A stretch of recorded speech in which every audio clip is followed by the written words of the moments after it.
It's the morning report with Chillmonger and Darius, Planet Fanatic. Woke up, take it away. Morning, morning, morning. Good morning to everyone that is out there. Everybody coming in, everybody just waking up, rubbing all that sleep out of your eyes. We're coming in for the morning report with you guys on another glorious Tuesday morning. Again, we are about to complete a month of the morning report after this week, and we can't thank you guys enough for showing up every day of this month and bringing in these reports with us. So, good morning. Hope everybody had a great yesterday evening. It is a very slow news day today. The day today is very slow.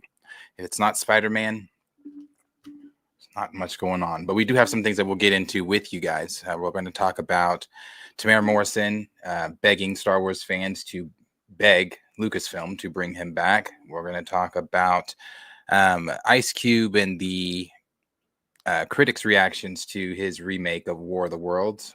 Try to do an MCU tier list. We'll do a trailer reaction. I guess Rob over at Comics Explained has tweeted some more things. We'll get into that. Part two. Yeah, part two. And we will also get into, looks like America Chavez, Miss Gomez, is being eyed over at DCU for a role on Teen Titans. Internally, Jurassic Park 8 is also being discussed, and we'll talk about a few other things.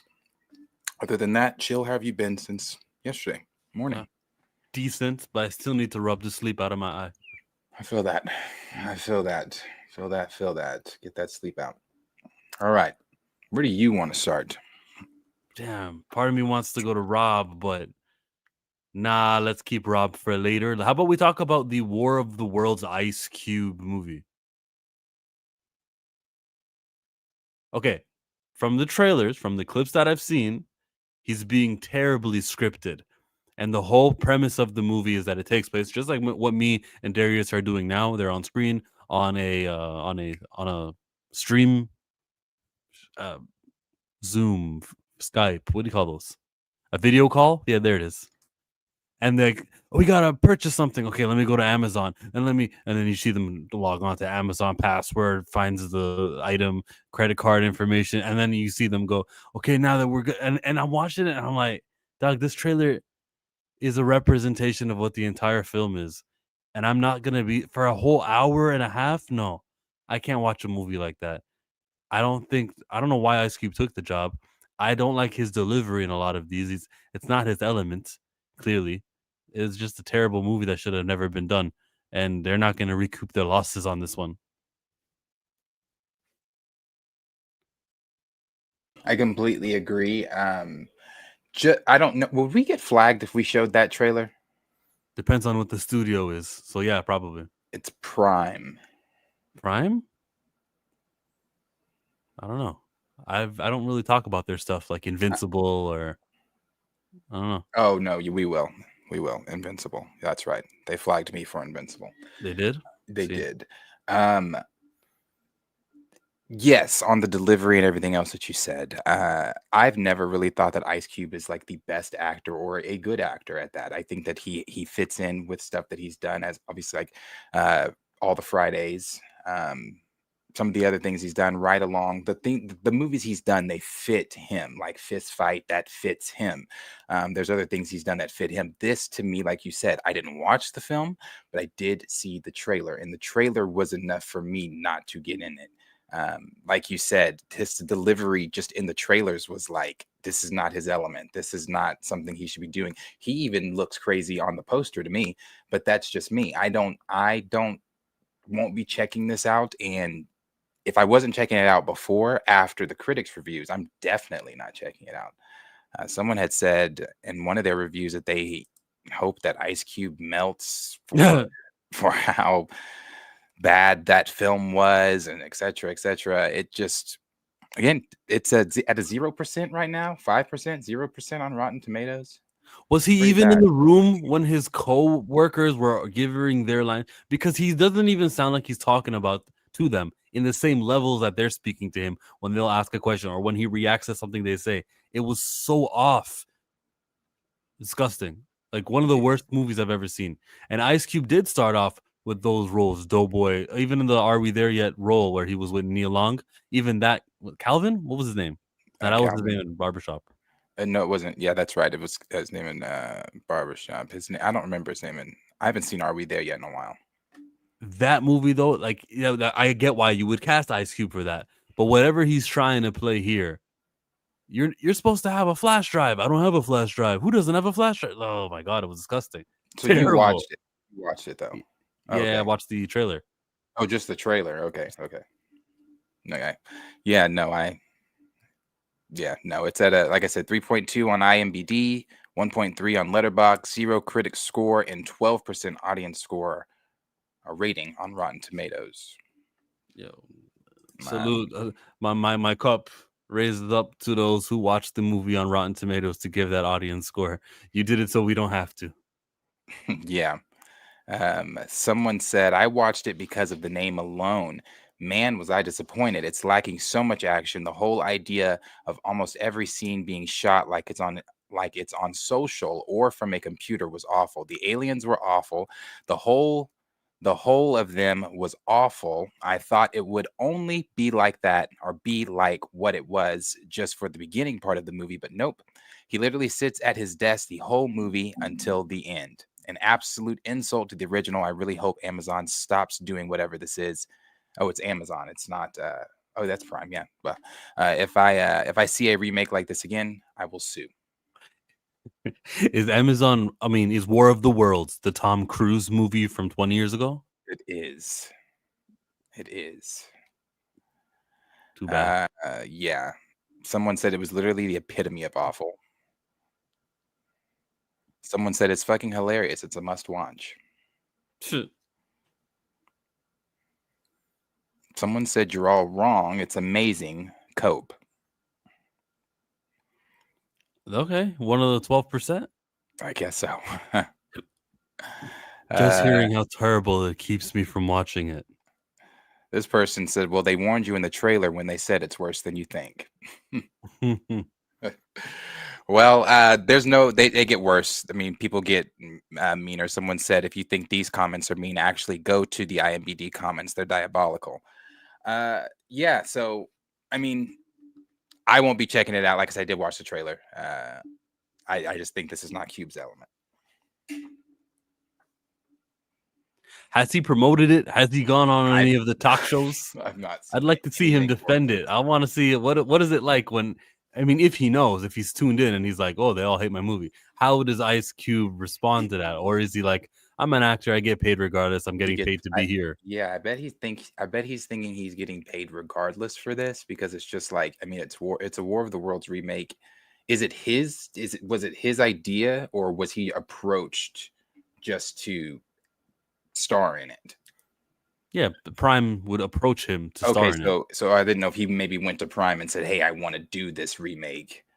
Because if He did that's not. the He case, didn't. okay, I was gonna say, because that's the case and that changes things, then he should feel away. But if he just got approached them to act in this, it's like, I already got paid, brother.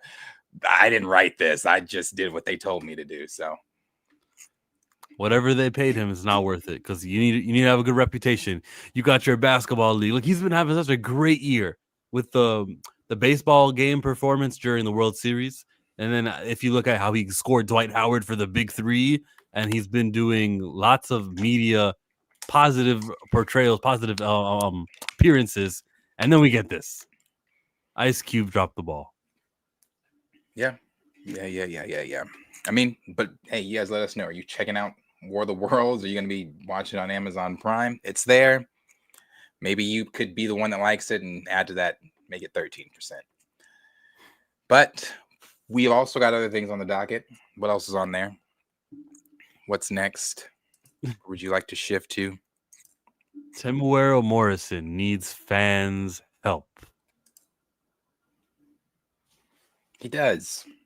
You know, he said, and just the short here, we can go into the article if you'd like, but the short here, it just says from Variety, Boba Fett actor Temuera Morrison tells Star Wars fans to reach out to Lucasfilm and call for his return. There are currently no plans to bring him back, he says. He also says, I think we really have to treasure those moments now, all of you need to send a fax or a letter or an email to those powers that be at Lucasfilm. I'm sure they'd love to hear from everyone. Please give Temuera Morrison another chance and put them somewhere. Is that his pronouns? Them? Here's my thing. I don't know how tapped in to the fan base Temuera Morrison is. I know that he is obviously every clone. I know that he is obviously Boba Fett. He is obviously Jango Fett. He made his return as Boba Fett in Mandalorian season 2, I think, maybe 1. I don't exactly remember. We saw his foot in season 1, but he appeared in season 2, episode 6. Okay, season 2, episode 6, with that badass fight scene with the stormtroopers that he did. Outside of that, I don't know how connected he is to the fan base, or was connected to the fan base before then. And the reason I bring all that up and say all that is because, brother, we have been begging for shit for years.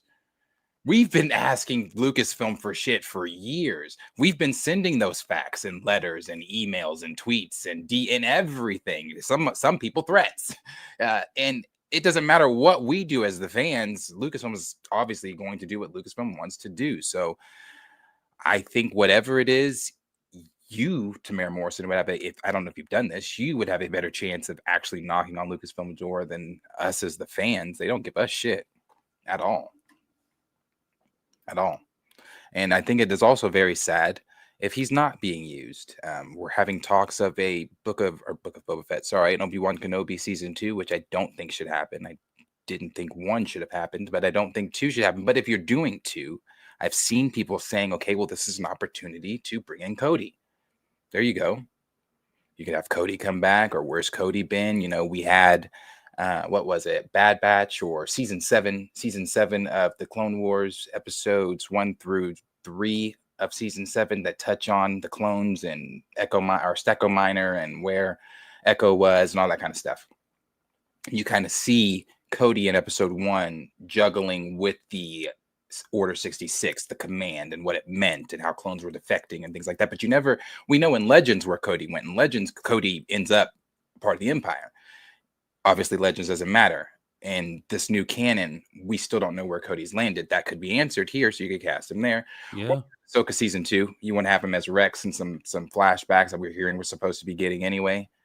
You have that. So, I mean, I don't know. There are jobs that he could have. Boba Fett's not dead. So, I don't know.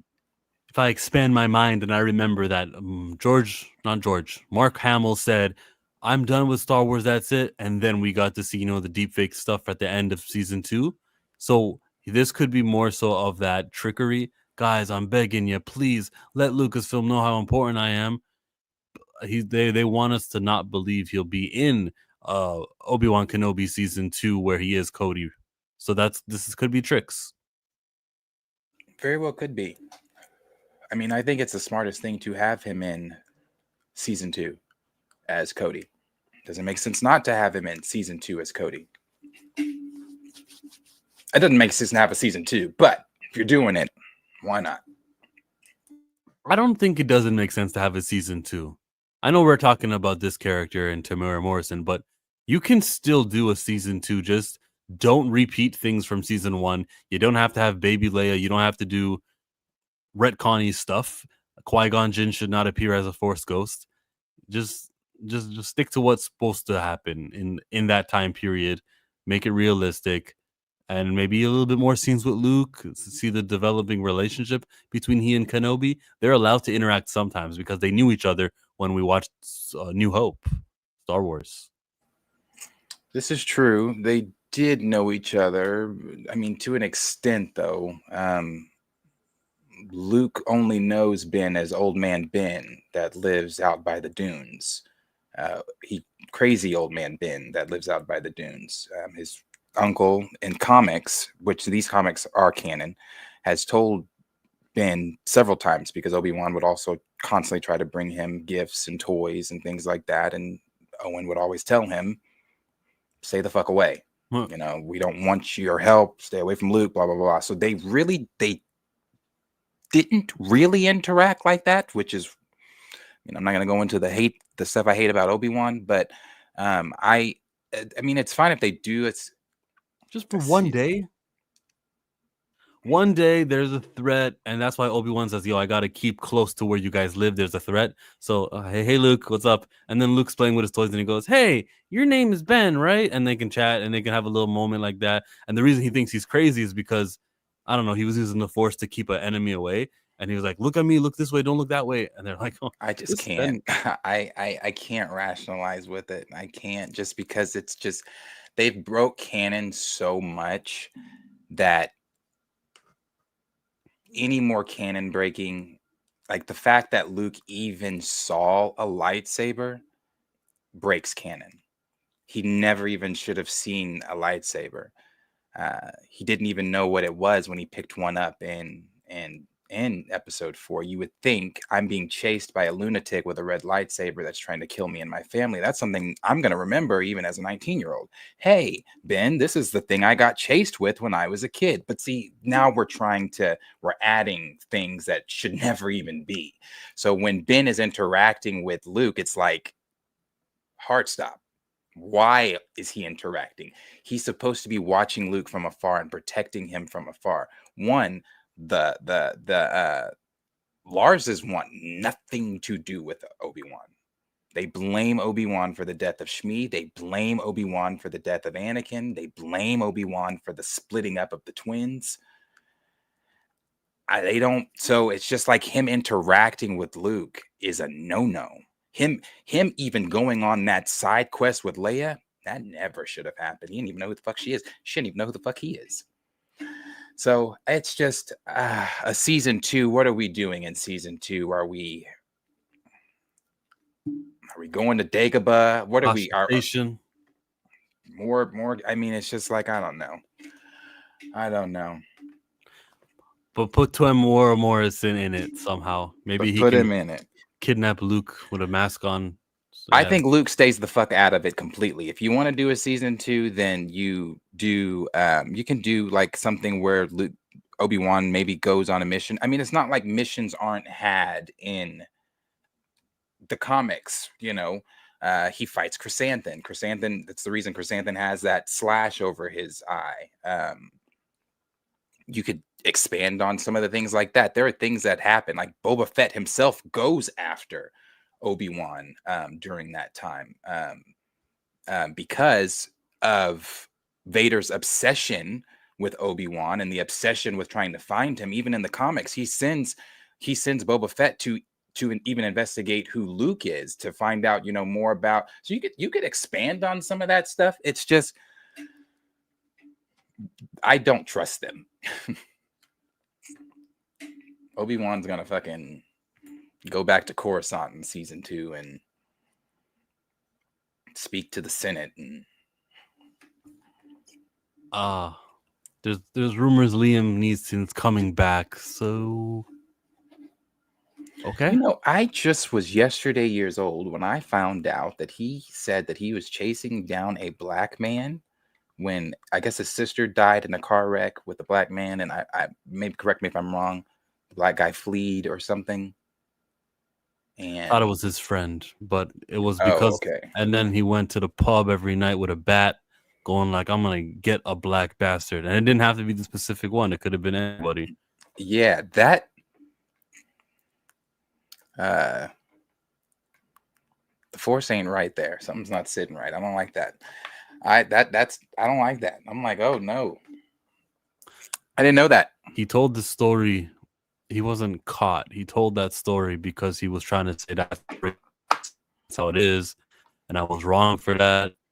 And he didn't actually end up doing any of the harm, but he was just like talking about the rage that he felt and the ostracization, how easy it was to dip into that. And I was like nodding my head like, oh, this is great. Like, this is actually nice to know that you can go from that mentality, learn your errors, and then not participate in that in racism again later on in your life. I wasn't as angry because I feel like the time to be angry was like 30, 40 years ago, that night while he was there with his intentions. I'm looking at the 30, 40 years of work that he's done where he hasn't participated in racism as like the story. But if you just hear about it, I know what you just told me right now. Like, you just heard about it, so give yourself a little bit time to be Yeah, angry no, at him. I heard about it yesterday. I was like, oh shit, excuse me. But that's fine. That is okay. That does not break canon. Him learning to manifest himself in the Force the way that Qui-Gon couldn't. Qui-Gon is one of the only ones that could not manifest himself fully in the Force. That's why well, first of all, again, they broke canon because we saw him. Qui-Gon's not supposed to be a Force ghost. He never learned how to manifest himself. And once you've reached that point to where you can't, when you've died in the Force, you can't then learn to manifest yourself. That's why he's only a Force ghost. That's why Yoda only hears his voice. Anyway, so I guess, sure. Qui-Gon's there in Force spirit and ghost and shows him teaches Obi-Wan how to manifest himself. That's a part you could add to it. I even forgot they showed him.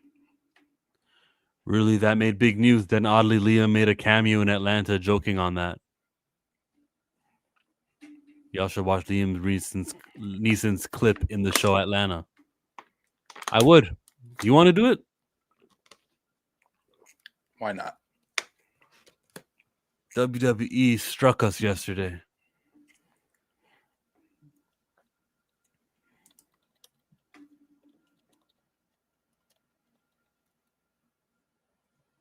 Liam Neeson, Atlanta. Like, hey. You can't hear that. Wait. Like, hey, does anybody know? Does anyone know Liam Neeson? Okay, Liam Neeson thing is one of my favorite things that a celebrity has agreed to do. Inspired by a real interview that he did. An incident nearly 40 years ago where a very dear friend of mine was brutally raped. I had never felt this feeling before, which was a primal urge to lash out. I asked her, did you know the person? It was a man? No. She said he was a black man. And after that, there were some nights I went out deliberately into black areas looking to be set upon so that I could unleash physical violence. Liam Neeson says he's not racist, that's in quotes, after admitting he once set out to kill any black man who provoked him. Pause that really quick. Then you guys are like, we have an idea for Liam Neeson. Shout out to Liam Neeson because it was great of it for him to do. It's kind of funny because he's doing the thing that we kind of want him to do, is being honest and like telling this real thing, but of course nobody see the headline. Is just taking him down. We always joke like, you go to like a restaurant, you accidentally like eat somebody else's food, you get the wrong order, and like a white guy there, like that's enough to push him over the edge to racism. He's like, I hate all black people. All he has to do is have one bad interaction with a black person. And then you might, quote, go out deliberately into black areas in the city looking to be set upon. And the episode, particularly in this case, takes place in Amsterdam. Yeah. And there's a club where you go in and everybody who's in there has been canceled. How'd you get here? I just followed the local. What'd they do? What you mean? Well, did they strangle a fan? Shag a teenager? How'd they get in? Thank you. No, you don't have to say. It's fine. It's your business. Well, now I feel that way. Because you tried to ruin my career. Didn't succeed, mind you. However, I'm sure one day I will get over it. But until then, we are mortal enemies. I'll see you around, Victor.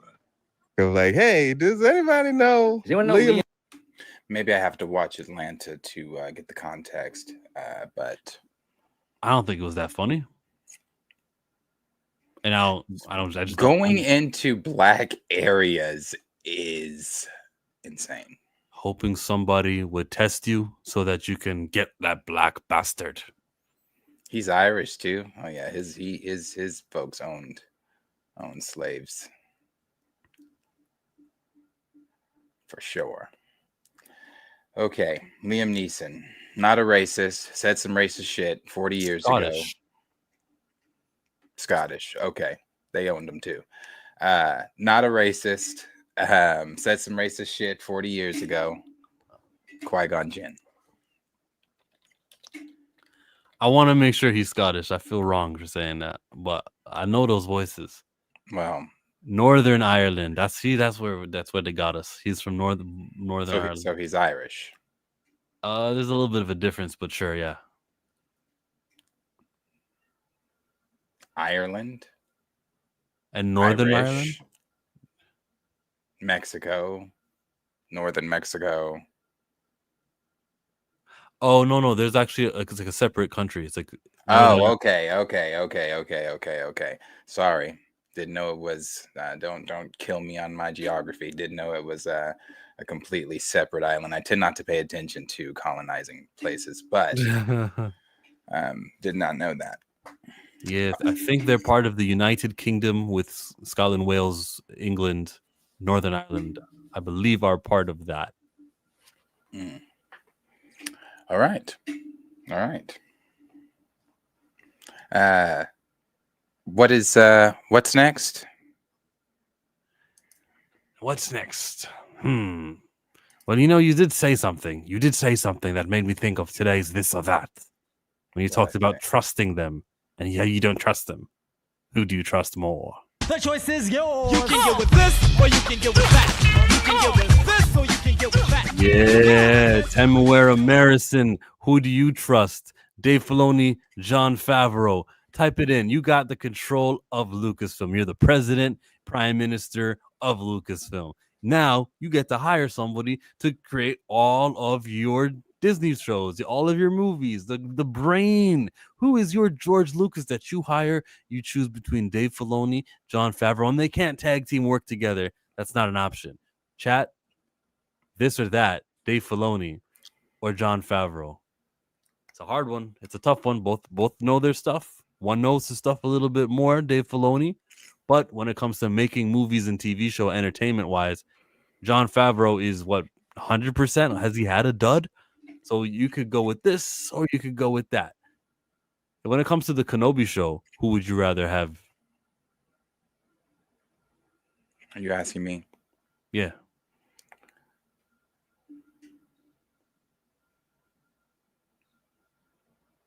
Dave. That's what Thrag says. Jon Favreau, she loves fantasy. Andre Ware, that was not an option. John, shit, that's hard to say. It is hard to say. It's a good this or that. Overall, do I go with the 58-year-old Jon Favreau? He's young enough to hold it down for a good generation. He's already been doing some great quality stuff. Or do I lean on Dave Filoni, who just knows so much more Star Wars, but his filmmaking isn't. What do we need right now? We need filmmaking.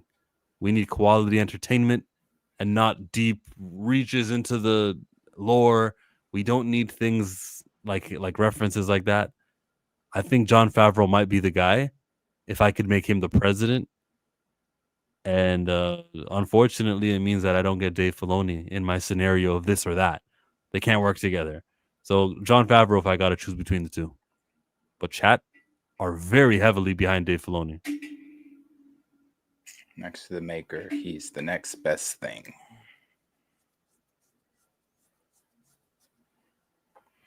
He knows his Star Wars. Up, down, left, right, backwards. You pick Dave? Of course. It's of course, tight. Dave. In a perfect world, they work together. In a perfect world, Jon Favreau doesn't have his creative control of Mandalorian, worked around by taking Book of Boba Fett, making a whole episode about the Mandalorian, making it so Grogu has to join him back and say, all right, now do your season 3, John. I'm Kathleen Kennedy, and I worked around your contract. Yeah, sell these toys. Put him in a suit of IG-11. Kids will love it. And that is why that man is leaving. That's why he killed his character. He had his own character die that he voiced. Yep, he's done. He's like, I'm out of here, and I don't blame him. I wouldn't want to work over there either. Like, I had a whole thing set up, Like we were going to do this whole thing with Luke, and the return with him and Grogu probably would have been triumphant, whatever it was. You know, I'm probably thinking by now we still would not have seen Grogu, and I'm okay with that because we would have known he's with Luke. When we see him again, he's not going to be goo goo gaga and not speaking and barely still knowing the Force. Like that was the plan, but she was like, nah. Let's have him. And then once we bring him back, that Rancor from the beginning, from episode 1, let's have him come in and like on some Godzilla type shit, but with Tatooine. That's that's gonna kill him. Yeah, that was a disaster. John, did Star Wars and MCU set them both up for success? John, Dave knowing hasn't made a lot of difference in my opinion. Yeah. That's not wrong either. You know, Dave definitely has a slow burn to him. The example I like to use is a ship will crash in episode 1, and by episode 3 we might have that ship up and be on a different, but that was his problem with, you know, the Bad Batch with me. With the Bad Batch, it was like the missions felt like I was playing a video game. Like we would go do a mission that didn't relate to really too much of anything toward the Empire or whatever. But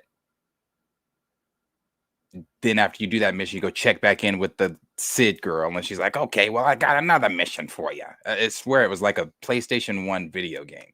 And then you go do that mission, and you go meet back. It's like, got another mission for you. And you just continue to earn credits until the game's over. And that's what it was. I hated it. I'm a Trandoshan. I like that transaction. Something popped up for the Spider-Man topic. Some scenes were shot on a camera. Let's see what this is about. 15 seconds.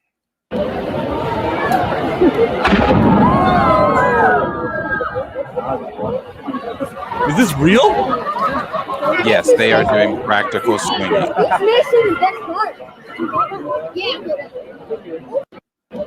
That's crazy. Yeah, they are doing practical swinging. I'll go ahead. Since we're going there, I'll move this over. I mean, so is he on a harness too? It's just really hard to see because the wires are thin. Don't share mine. Go back. Right. Oh shit. I didn't mean to do that anyway. I'm just trying to appreciate. You said, is he what now? The stunt actor. What is he doing? Go back to yours. The stunt actor is I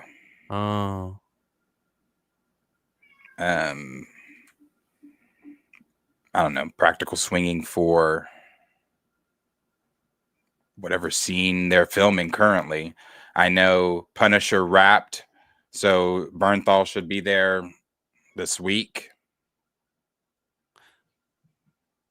I don't think they're showing a lot. This makes me appreciate what's happening. I'm not gonna have the emotional context, the weight of what he's swinging towards or away from. It's just cool to know this is how the movie makes swinging happen. I'll forget. Yeah. They there are some things that have been said about it. Like I said, the Punisher will reportedly get new weapons for Spider-Man Brand New Day, have high-tech gear, and a tank to help fight bigger enemies. Again, reportedly, he's in one of the tanks that he's supposed to be. Obviously, Bernthal's not there, but in that scene when they do the close-ups, Bernthal will be there in that swinging scene that they're currently filming. This is all, I guess, supposed to wrap into the big Hulk fight. Don't really care about the Zendaya stuff. She's there, but she's not. They also said this. Mr. Negative and the Inner Demons will reportedly not appear in Spider-Man Brand New Day, and that's coming from Alex over at the Cosmic Circus. What did RPK say? He has not replied or said anything else to that. They did say something else about Scorpion, though. Where is that one? There it is. I think this is that scene that they're currently filming. That's going to lead to Hulk. Rather, a scene from the set of Brand New Day features the Punisher chasing the Scorpion, but was stopped by Spider-Man. And I think that's him driving the tank, chasing Scorpion, Spider-Man swinging like da da da, stops Punisher. Why? Don't know. But yeah, he's doing some practical swinging today. Away from something. I love that. I think that's so cool. Yeah. Whoever made that contraption, keep him, because we need him for other movies that have swinging or stunts like this. That's cool. Yeah, that is really cool. So that's what's going on with Spider-Man today. Nothing new. Yes, Grand Regent drag Scorpion. Michael Mando, Scorpion, the guy that was revealed to be Scorpion at the end of the first Spider-Man Homecoming. He is reprising his role finally as Scorpion, and from what he has shared on his Instagram page, he's supposed to be getting the practical suit. Some people think that the Venom symbiote, I know My Time to Shine Hello, I think it was her, might have been Daniel, that said the symbiote suit is supposed to maybe fuse with Scorpion first and then Spidey. I don't know if I believe that, but he did share the image on his Instagram, so I don't know. That would be super cool to see. Imagine if we also saw Venom, not just Venom. Let me start that again. Scorpion.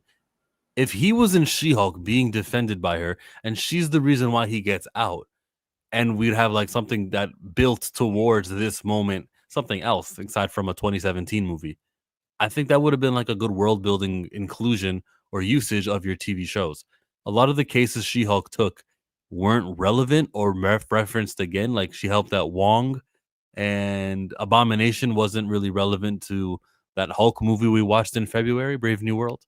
Abomination wasn't used there. I think that with a little bit of planning and inclusion and telling your story writers of one TV show this is happening in your other movies and TV shows, just having the trust, because leaks are still going to come out. Just trust that one showrunner.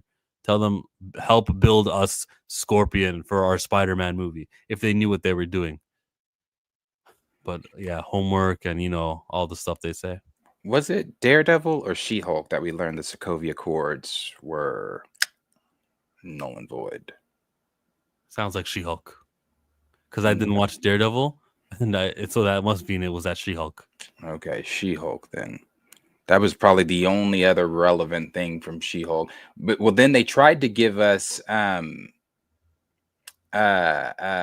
who's Masters of Evil? Masters of Evil? Was it who's what group was it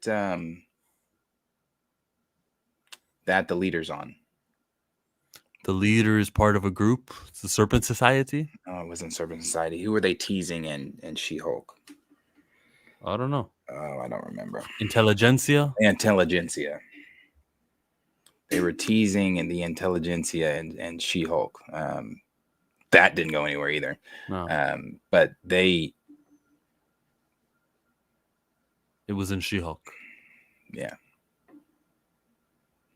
I went back and watched the Titania fight between her because I got the very, very, very dope Titania Marvel Legends figure, and they just really didn't do either one of them. Just Lord have mercy. The fact that they made Titania this social media icon influencer, bruh, man, that sucked. That sucked. I know you said you were going to do a tier list. Titania's on the Masters of Evil. Let's do somewhat of a tier list right now. With Absorbing Man and this is from the the outline that they've got. Tell me if you liked, disliked, or just middle. WandaVision. Wait, what are we doing? Just tell me if you liked it. WandaVision. You know I love WandaVision. Falcon. Hate that show. Loki. Love that show. What is this? Is this the tier list? No, this is the quick. You're prolonging it. I just want to get to a point. Hawkeye. Don't like it either. Moon Knight.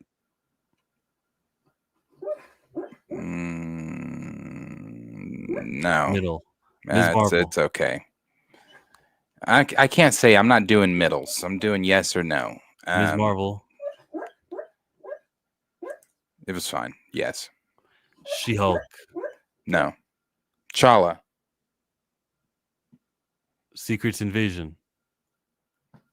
Oh, hell no. Loki seasons 2. No. Echo.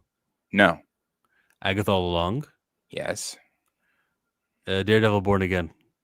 No. Ironheart. No. Earlier on, they were doing things that pleased, and it got lesser and lesser good the longer that they went, to where they're not even worthy of the 200 million budgets for their 6 episodes of or 9 episodes for this one for Daredevil Born Again. No. Next up, we got things like Wonder Main, which is automatically a no, and then more Daredevil, which you never know. It's and Vision Quest, right? It's damn, I was on a train of thought. What was I trying to say? What were we talking about right before? Well, who cares? Never mind. Tier list. Yeah, the tier list. You wanted to fast track it for some reason. You said I was prolonging it. You were trying to get to your point. Yeah. My point is that they suck. They used to be good. They used to please. And then they started losing their interest. We started losing our interest, so it sucks. Mm-hmm. Yes. Yes. Yes. So,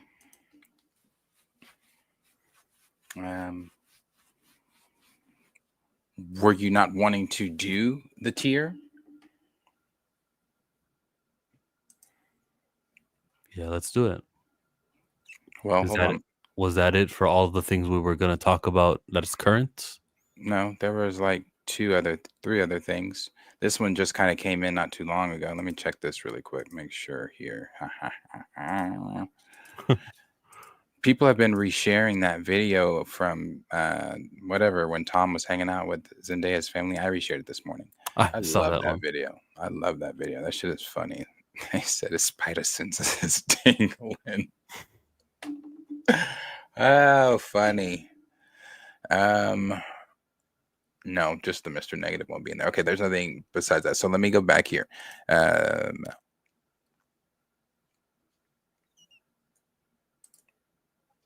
Universal is discussing internally Jurassic Park 8. And this is an inside rumor. Multiple ideas for Jurassic Park 8 have been discussed internally after the success of Jurassic Park Rebirth. No other details than previous updates explored. Again, take with a pinch of salt. June 2028 is the ideal release window. I don't think that I mean, is it going to probably make another? Again, I saw this in a sold out theater. I just, it was the only one of, well, no, Superman was sold out. Superman was sold out too. So people obviously are going to show up for the dinosaurs.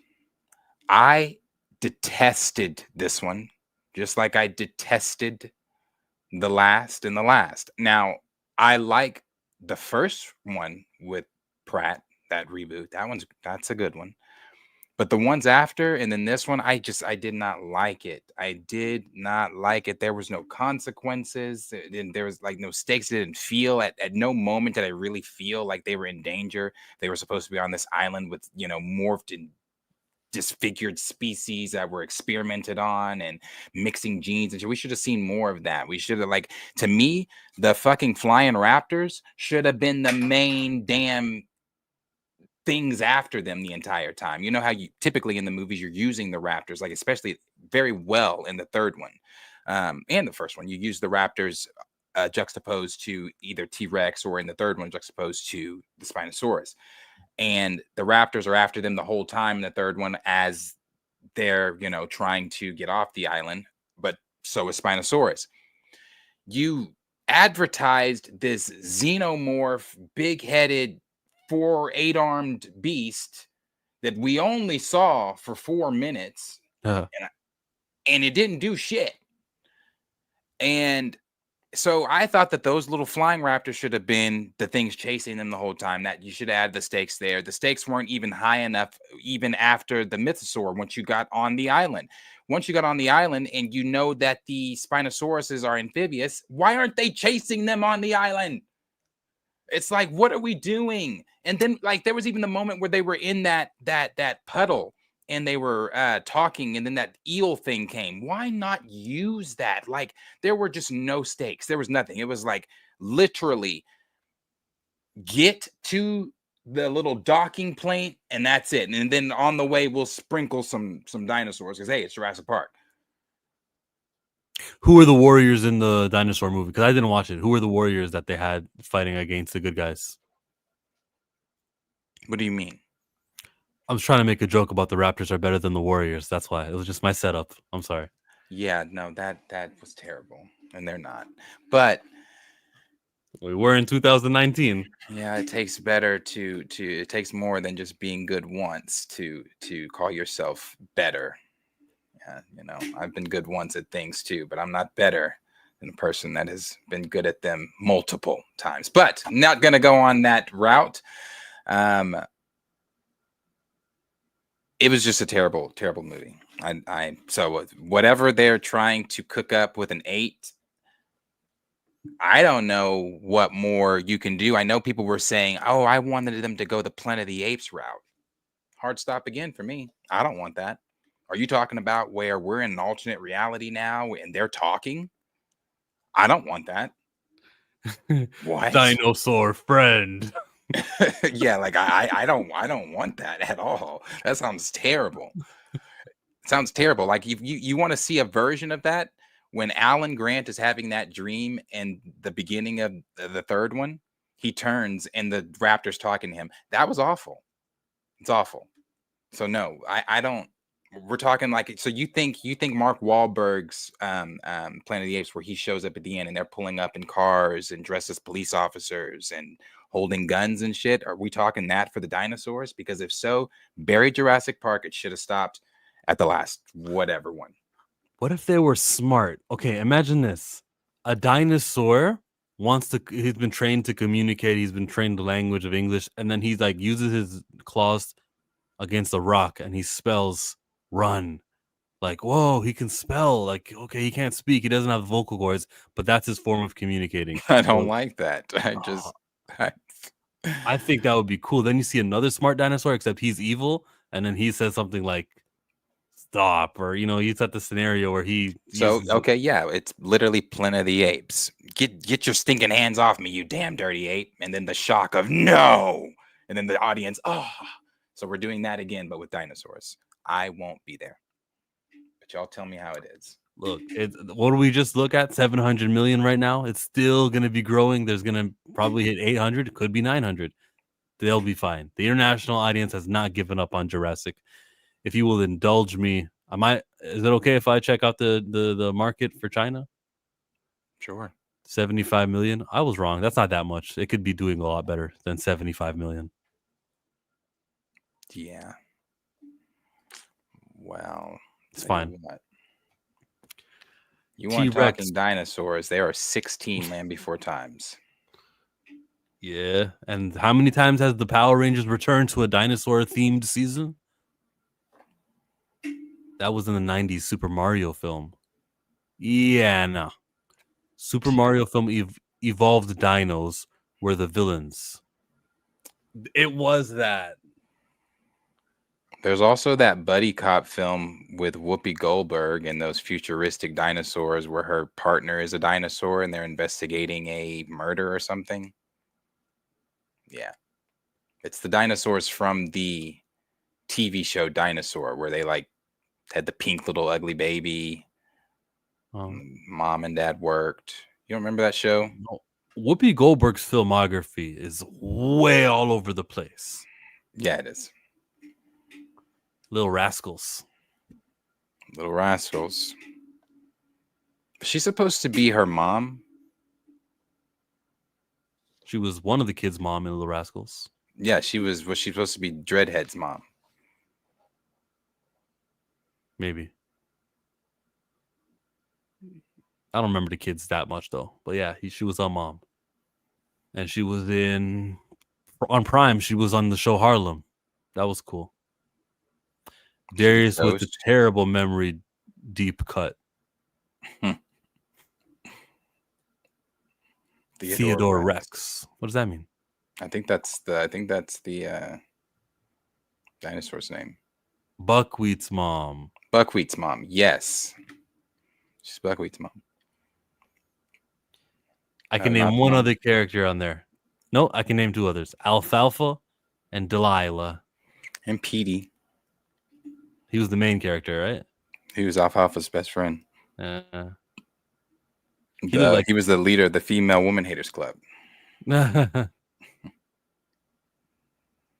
He grew up to make a YouTube channel, and they featured him on She-Hulk. You know Frogman is from here? Okay. But I don't know who Frogman is. It's not important. Just a little fun fact. He's in, is it She-Hulk? Was that? Yeah, it's in She-Hulk. She represented him, I believe. Frogman? Marvel? Yeah, I think that'd help if you put Marvel after it.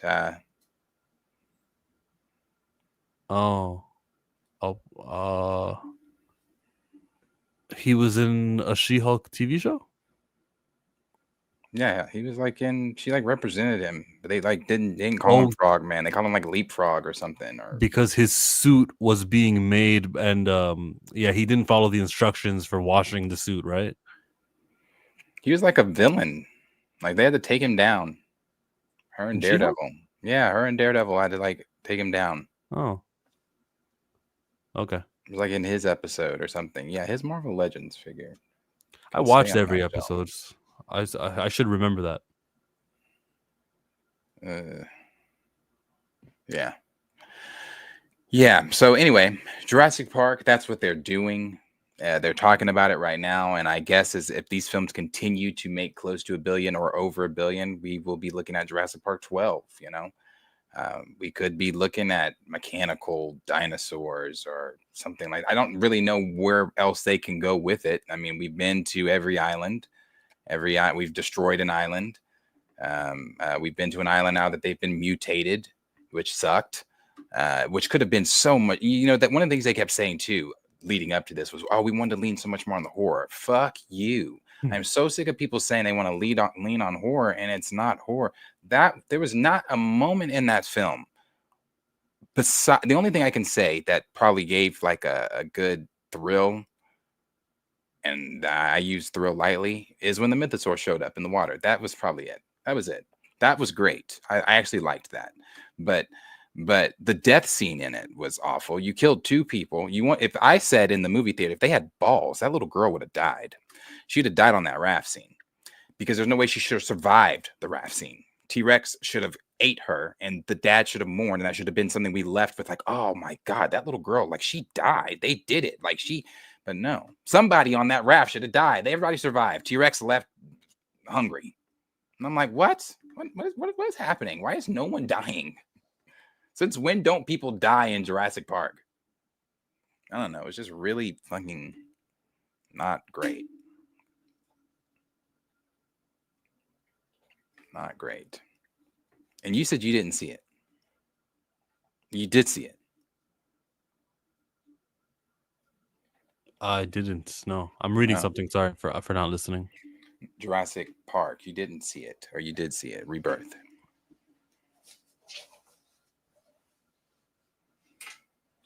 You saw Rebirth? I didn't see it. You didn't see it. Well, save your money.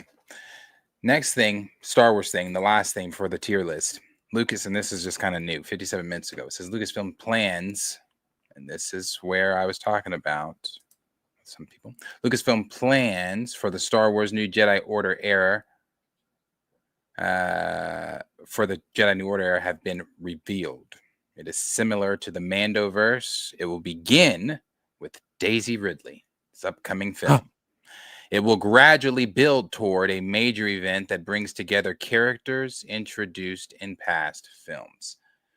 What that means, characters introduced in past films, I have no fucking clue.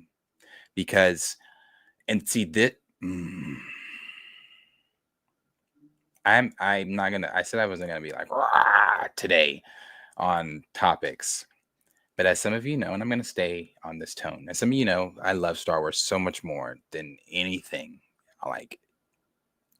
I love Marvel, I love DC, but Star Wars is truly. It wasn't my first love. I loved Marvel before I even was introduced to Star Wars, but after being introduced to Star Wars, I was like, oh, like crap, this is amazing. So I love Star Wars, love it, love it, love it, love it, love it.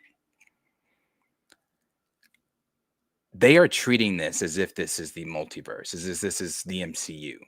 What do you mean characters from past films? Star Wars is not Marvel. We're not moving.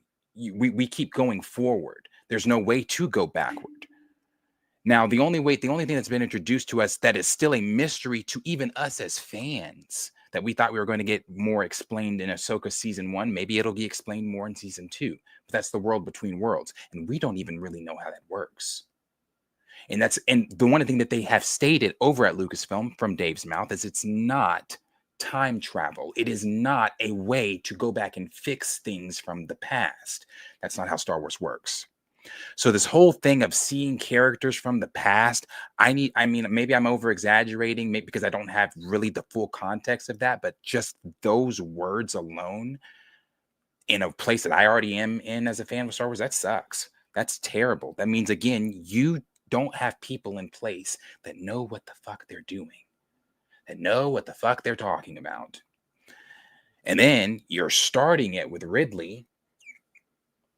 You know, here I was praising Lucasfilm for bringing Hayden back, and Hayden's doing this with Star Wars. Hayden's doing that with Star Wars. Hayden's doing Star Wars Monopoly commercials. But and I'm not saying you can't start it with Hayden, obviously, but you damn sure don't start it with Daisy. You end that shit where it left off in 9. I'm sorry. There may be, Rey Skywalker fans in here. That character should not exist. In my head canon, that character does not exist. But you're starting your brand new Jedi Order with Daisy Ridley. And then it's supposed to culminate in a big major event. And what is this major event? Because I'll tell you what it is. It's made up. Whatever the major event is, it's not, and you're like, well, Darius, yeah, it's all made up. No, that's not what I mean. What I'm saying is, I've said this before, they had years of content. If they just would have bro,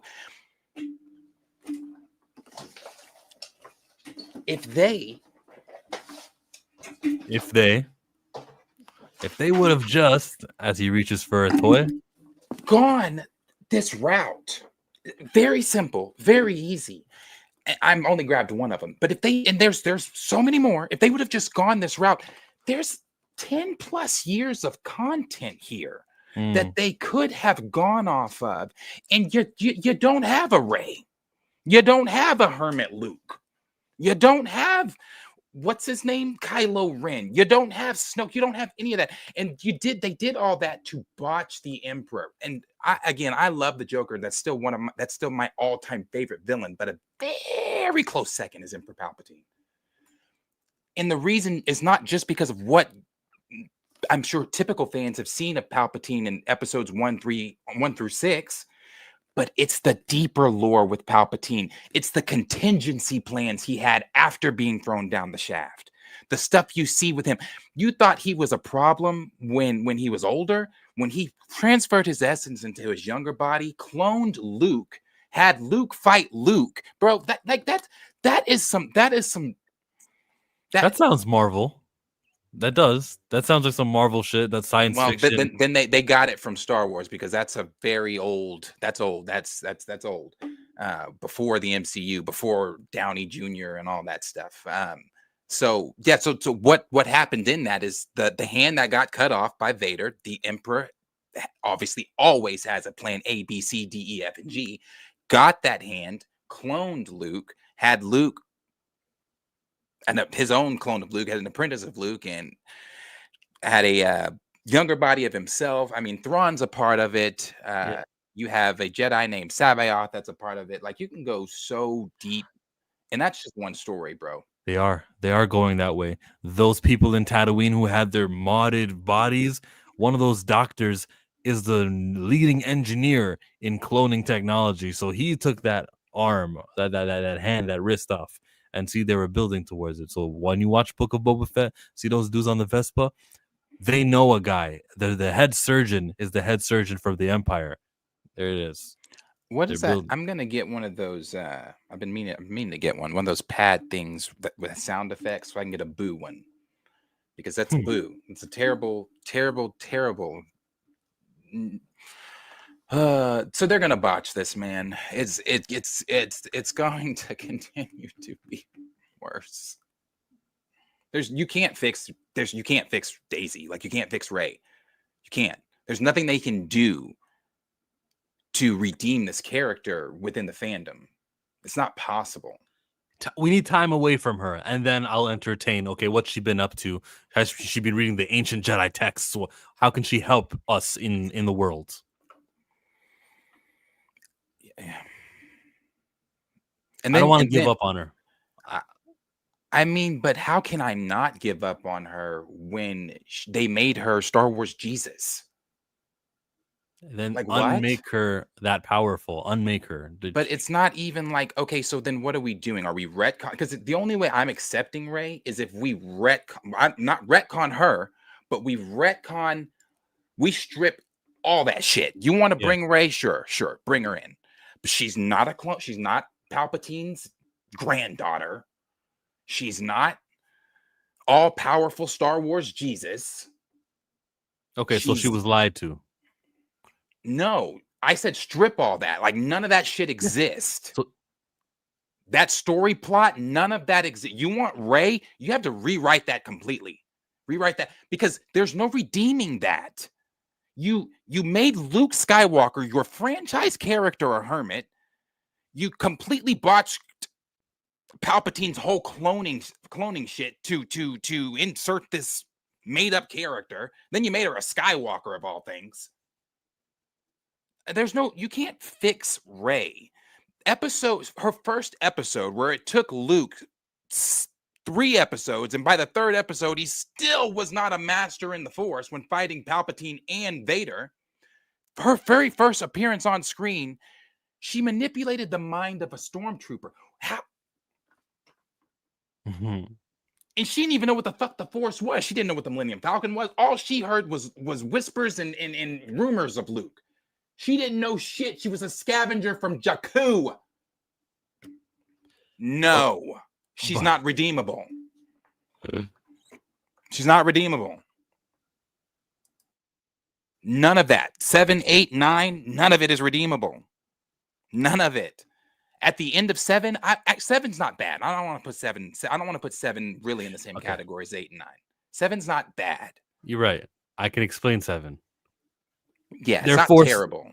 They're a Force dyad. So the first time Ben Kenobi, Kylo Ren finds her and he does that to her, that's when he awakened some of the stuff that Kylo Ren already knew.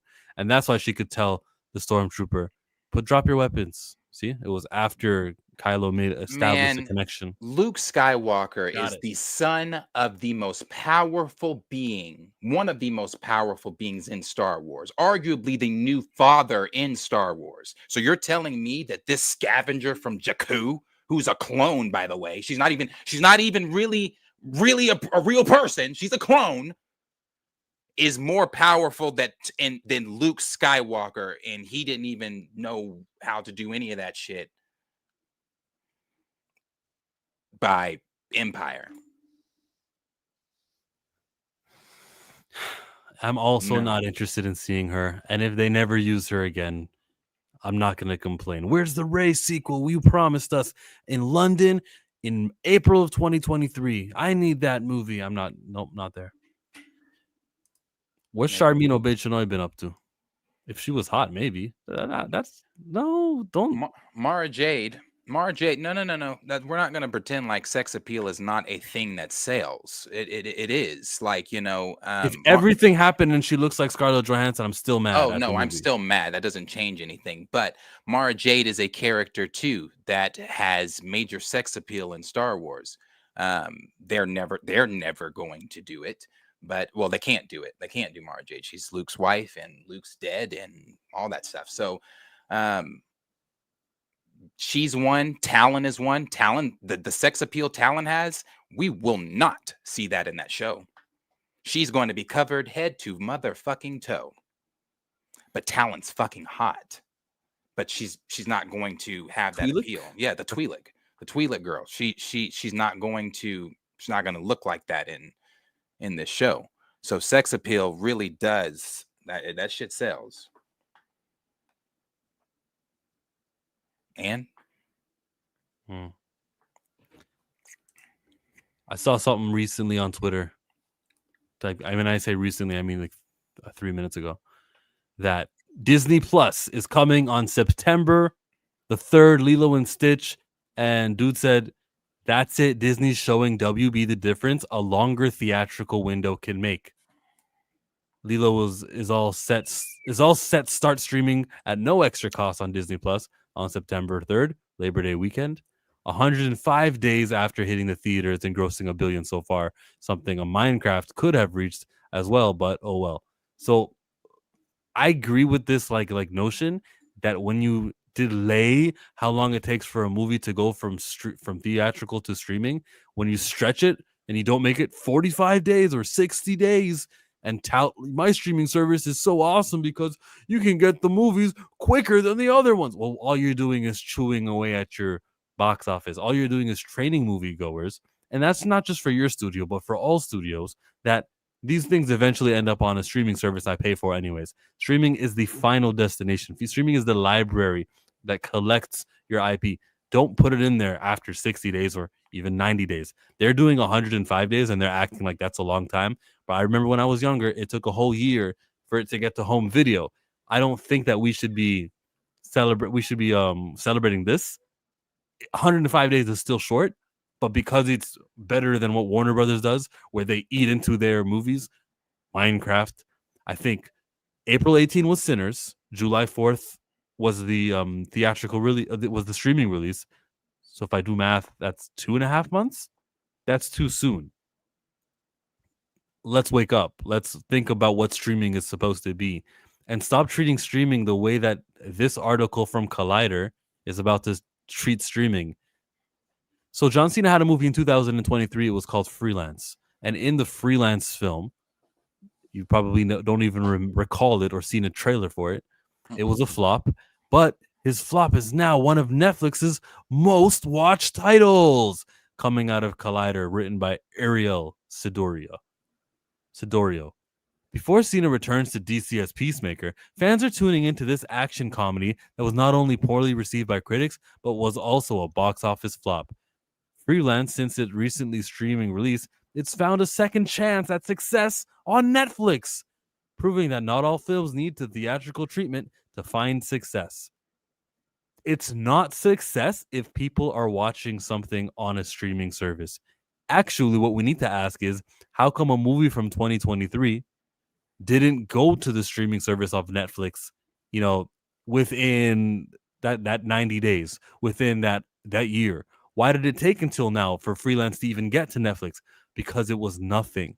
And they didn't pay for it once they finally got it on Netflix. They did not pay for Freelance like in the 20 millions and 30 millions of dollars. You got paid something like nothing. Why would you call it a success because people are watching Freelance? It's such a confusing, it's such a fake, it's such a lie. I wasn't even sharing the screen, was I? Here. Sorry, I had another tab saying the same thing. This is what I was reading. Excuse me for my poor streaming, but that right there that we just looked at, that mentality that, well, we got to get people to watch on streaming. And sometimes people will say like, Madam Web, that Sony doesn't really perform well, or none of our Sony movies do. And then it hits streaming and it performs really well over there. But that's because no one's watching it in the movie theaters. Like, a streaming view is irrelevant. What did Netflix pay the studio for your movies? That's what we can measure success on. But if they take 2 years to end up on your streaming service, and no one else is bidding on it, freelance was not a success. The idea of what streaming is needs to be rethought at that company. And while it was cool during lockdowns and everyone was home, theaters were closed. I get why you would do day and date releases with like King Kong versus Godzilla and some of the other Space Jam 2. I think Wonder Woman 84 got a release on HBO Max, HBO Go or whatever it was. I understand why Black Widow released on Disney Plus. You could pay $30. That makes sense to me. We're not in that era anymore, and it's like we learned at the wrong time because Disney did launch in late 2019. We learned at the wrong time what streaming was. Streaming is the end. It's the library. It's the final point. It's where you can get someone to rewatch something because the new sequel is coming out in a few months. That's when you put your stuff on Disney Plus. That's when you put it on Netflix. When you want people to be amped for your new Avatar 3 movie, that's when Avatar 2 comes on Disney Plus. Avatar 2 should not have been on Disney Plus for the last 2 years. This should have been the year where you finally put Avatar 2 there and we go, "Oh, that's cool. Can't wait for the season 3." And then the trailer comes out for not season 3, but Avatar 3. Yeah. Streaming is just disgusting. Agreed. Never even heard of that movie. But it's a success on Netflix. Yeah. I'm glad you're not making the decisions, LOL. I wish you had a YouTube channel understanding. I could go sit under that tree and then see what I'm not seeing and hear what you have to say about streaming, because what's actually happening now is the industry is like agreeing more with what Chillmonger's saying, delaying that theatrical release because that's that special day where let's say Fantastic Four First Steps appears on Disney Plus. That special day will be special if it's 90 days after its theatrical release or 150 days after its theatrical release. It's an event. It's, whoa, finally that thumbnail is on my Disney Plus. I'm gonna click play, regardless of whether the standard is it takes 3 months or it takes 6 months. I'm just a common man. Was that the one with Idris Elba? I watched that one. It was pretty good. The president, prime minister one, that was called Agent Heads of State. That's what it was called, Head of State. I liked it too. I would have reviewed it, but I watched it like at 3 a.m. So I was too tired. And then I went to sleep and I didn't review it the next day. I should have reviewed it when it was fresh in my mind. Did you see the Head of State movie with Idris Elba and John Cena? I did not. It's fresh. It's on Prime. Yeah, I did not see it. No, is there a new movie that I said I wanted to check out on Netflix that people were talking about? Maybe not. Maybe not. A Netflix original? Is it? It might be. But I looked at the trailer. I think it is. I looked at the trailer. I don't think I liked that trailer. It was something about hunting wives or something like that. I think it's called Hunting Wives, Hunter Wives. No, it's not that trailer that I sent. Ooh, some Spider-Man news. Yeah, but not the type you would expect. Yeah, it's with Daniel Kaluuya. Daniel Kaluuya is going to be doing Spider-Punk. He's going to be writing. He's in the works of the set to reprise his role. Kaluuya will co-write the film with Ajahn Singh. You care? I'm all for black superheroes. I'm all for Daniel Kaluuya getting a job and working in the industry and everything. But Spider-Man is the ceiling. So these characters who are lesser than versions, I just don't celebrate or care too much of. Hope for the best, but I'm going to be honest with you. Unless it's Miles outside of Peter, I'm not gonna say I have because I do enjoy the others adaptations of him, the other versions of Spider-Man, but on screen, since we've only seen Miles, and I guess we have to wait to see this. I'm not saying I'm not going to watch it. I will watch it. It's Spider-Man. No, see Nicolas Cage's deal that he's doing as well. But it's not like something I'm like counting down for. Yeah. I mean, this isn't the channel. If you like Spider-Punk, Hobie Brown, you know, yeah. This is the channel for big characters. Super chat. But I'm rich. Have you ever Darius is 100% correct. Star Wars has so many books and stories that they've been cooking for decades. Disney is gonna Disney, unfortunately. Unfortunately, they are so many books. So many books. They'd have been cooking for decades. I just wish y'all could like really, well, not just y'all, me too. I wish I could see it too. But for those that haven't read it, we talked about it on stream before.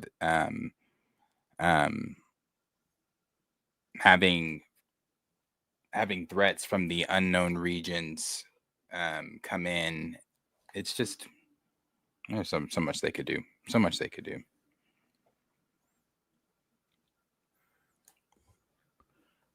There's some trailers that I wanted to look. One I wanted to look at. One you wanted to look at.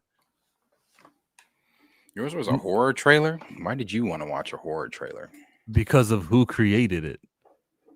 Shelby Oaks is the name of this one. Does this sound familiar, anybody? Who knows? Shelby Oaks.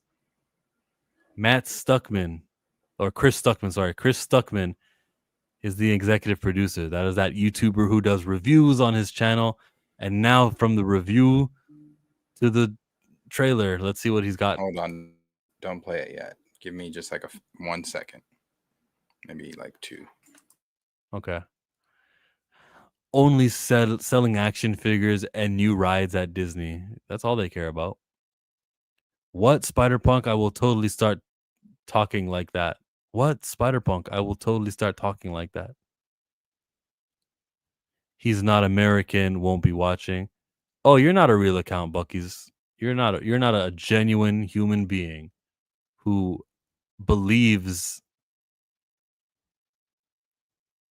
You're like, your goal, the reason why you created this account and hit us with the he's not American, I won't be watching, is to magnify the divide between the diaspora. And that's why you wrote that. And that's why, like, that's what you exist for. That was your goal. And I will not stand for that. That's disgusting. Only Legos and toys. Chris Stuckman. I know. I said the wrong name. My bad. Get Stuckmanized. That guy's got a new movie. I'm going to watch his new movie trailer. I haven't seen it. I've saved it until right now. And he better not. A YouTuber better not copyright my trailer. Really? I'm not genuine? Absolutely, you're not. You're literally my enemy. You are the worst thing to happen to this live stream, to hit me with the, well, he's not American, so that's just not welcome. There's no diaspora clown, you pro-wax RE clowns? What does that mean? What? That's not why I wrote that. All right, cool. Stuckman, movie.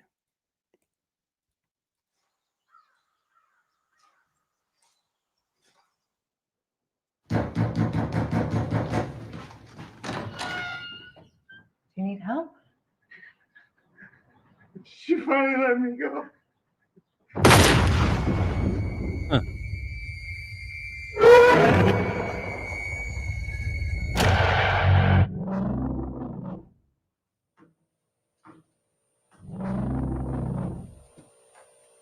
This is why I hate horror. It's the same thing. Welcome back to the Paranormal Paranoids. Today we're taking our first foray into the abandoned town of Shelby Oaks.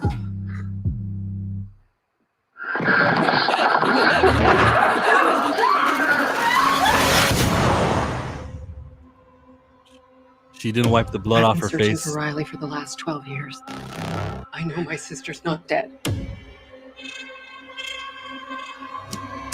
Bodies were found outside of Shelby Oaks. Riley Brennan is still missing. The last night I saw her, she said she saw a man standing in her window, staring at her.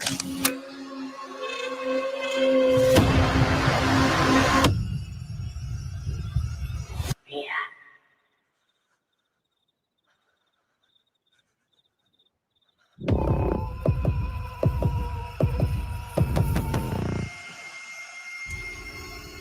You live alone out here? Nope. Where is my sister?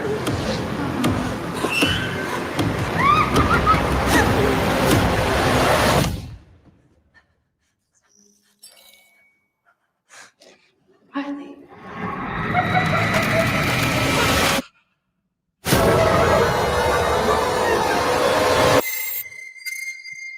What was that?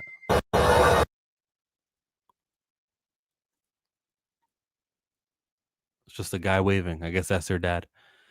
Yeah, that's why I hate horror, bro. Blood on the face didn't wipe it off. There's a hallway and it's zooming out so ever so slowly. Where's my sister? She's not alive. Like, you're using old technology so that it doesn't have the benefits that what a new technology would have. You're all alone. You never seek help. You're just isolated. Yeah, sure. Did you like that horror? I mean, I like paranormal stuff. That's the best type of horror, in my opinion. I'd have to see it. It gave me more of like a Netflix original type of one of their horrors. I don't know. I'd have to see it. Like I said, I've said this. I'm critical when it comes to horrors because I want to be scared. Like I crave that. I want that. I clean a building and it's a bigger building. I want to be looking over my shoulder in that building if I go see a film that's a horror film. Like, I want to be like, what's that noise? I want to be scared to go in the building by myself. I want to be able to call a friend and be like, hey, I have to clean this building. You want to come hang out with me while I clean this building? That's the type of horror scared I want to be. And I haven't had that in a long time. So, are you allowed to do that? Are you allowed to have company at work? Probably not, but I do. That's like a good job. When you can do that, those are the best ones. The best jobs. Mike Flanagan is writing this. I said the best jobs are the ones where you're basically your own boss. Yeah. When you don't have oversight 24/7, like you can do what you got to do. And if you don't do it, they'll stop paying you, but you do it. You just have fun while you do it.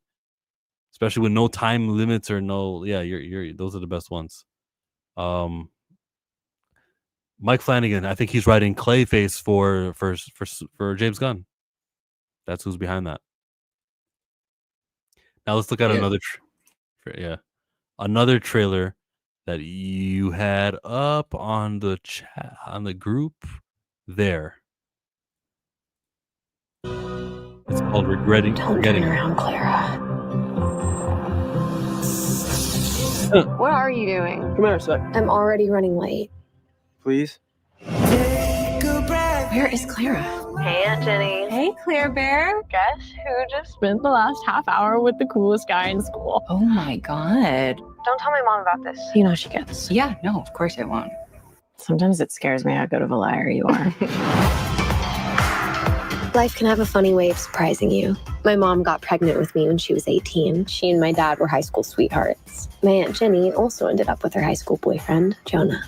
I thought we would be one big happy family forever. But the universe had other plans. I'm very sorry. Your husband and sister were in a car accident. We did everything we could. Don't you want to know why they were together? Were they having Don't say it. I mean, what else could it be? No. I just lost my dad and my aunt. I just want to leave. It's been a long year. Then let's leave. We couldn't know that the sun was collapsing. It feels like there's this wall between her and me. You remember that age? Everything felt so complicated. Claire Grant! That can't be good. Get in the car! 1 second.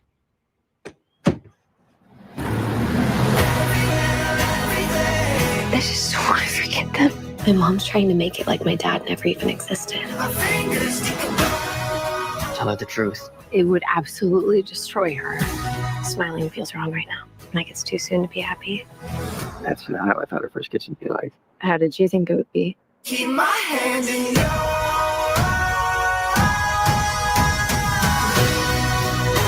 I'm not gonna let their betrayal dictate the rest of my life. You keep using me to piss your mom off, and I'm done with it. What aren't you telling me? There's a lot I wish I'd done differently. But I'll never spend 1 second regretting you. You deserve to be happy. Uh-oh. No regrets, right? Everywhere, everything.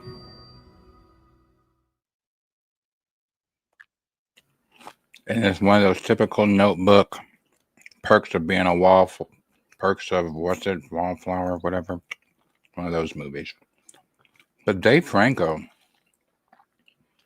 I thought he had quit. This is like the second movie I've seen him in. He just is in that one together with his wife, that horror film. Just came out on the 30th. Now he's got this one. And that Mason Thames kid, he's going to be right behind Timothée Chalamet, I think, as far as when it goes down as some of the better actors of this newer generation. I think he's going to be one of them. He's done Black Phone. That was his first ever role, I think at 14. He just had another very successful film in How to Train Your Dragons live action. They've already started working on the second with him returning his hiccup. Black Phone 2 comes out. He's doing this. How old is he? 18 years old.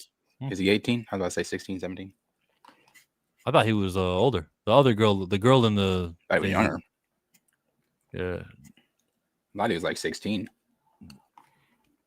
But him, yeah, I think he's going to be up there with Timothée Chalamet. I think he's a very good actor. But when you compare him to Chalamet, I would think he's like in that age. I just think Chalamet is kind of advanced by 10 years older. I don't consider them the same era. They won't be fighting for the same roles.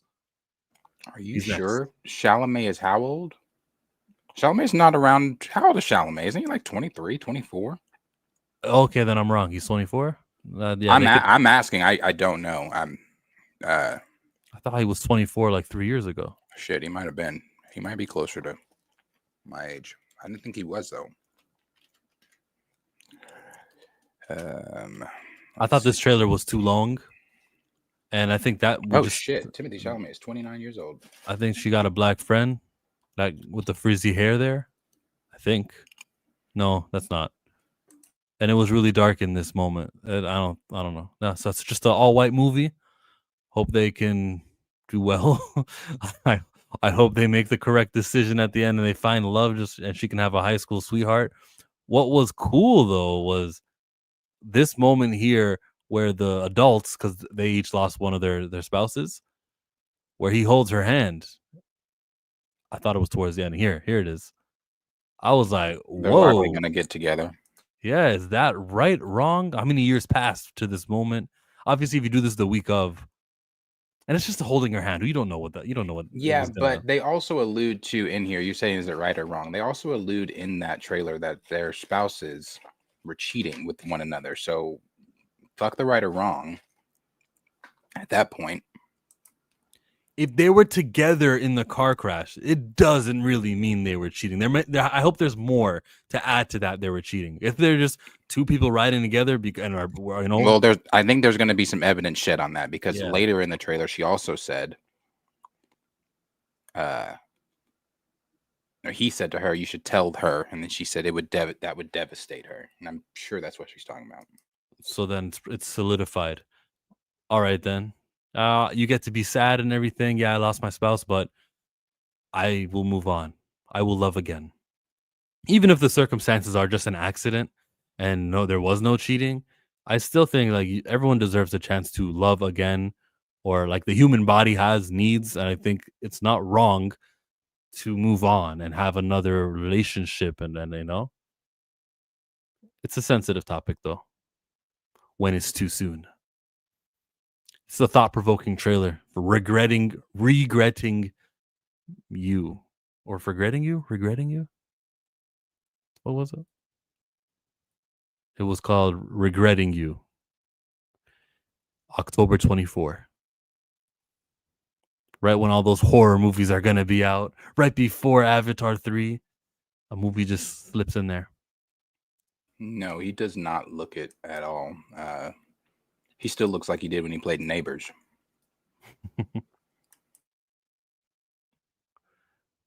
We can go to... Oh, sorry. Yeah, we can touch on some of those and then go to the... They were cheating. I didn't catch that. Damn. Or cheat again. What's he eating with 2 fingers? Some spicy Doritos.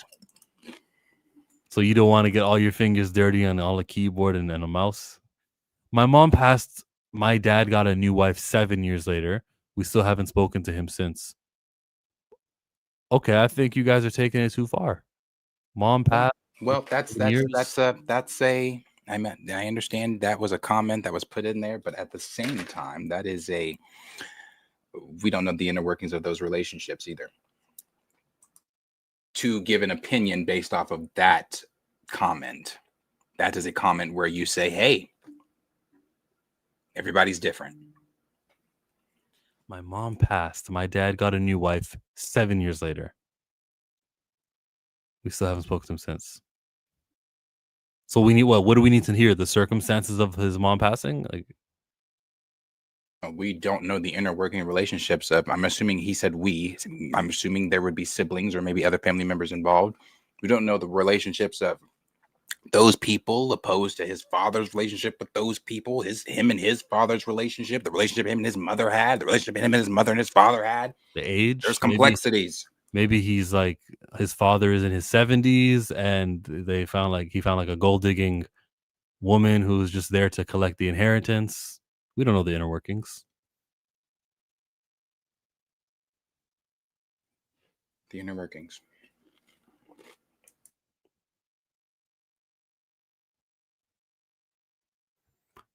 Gotcha.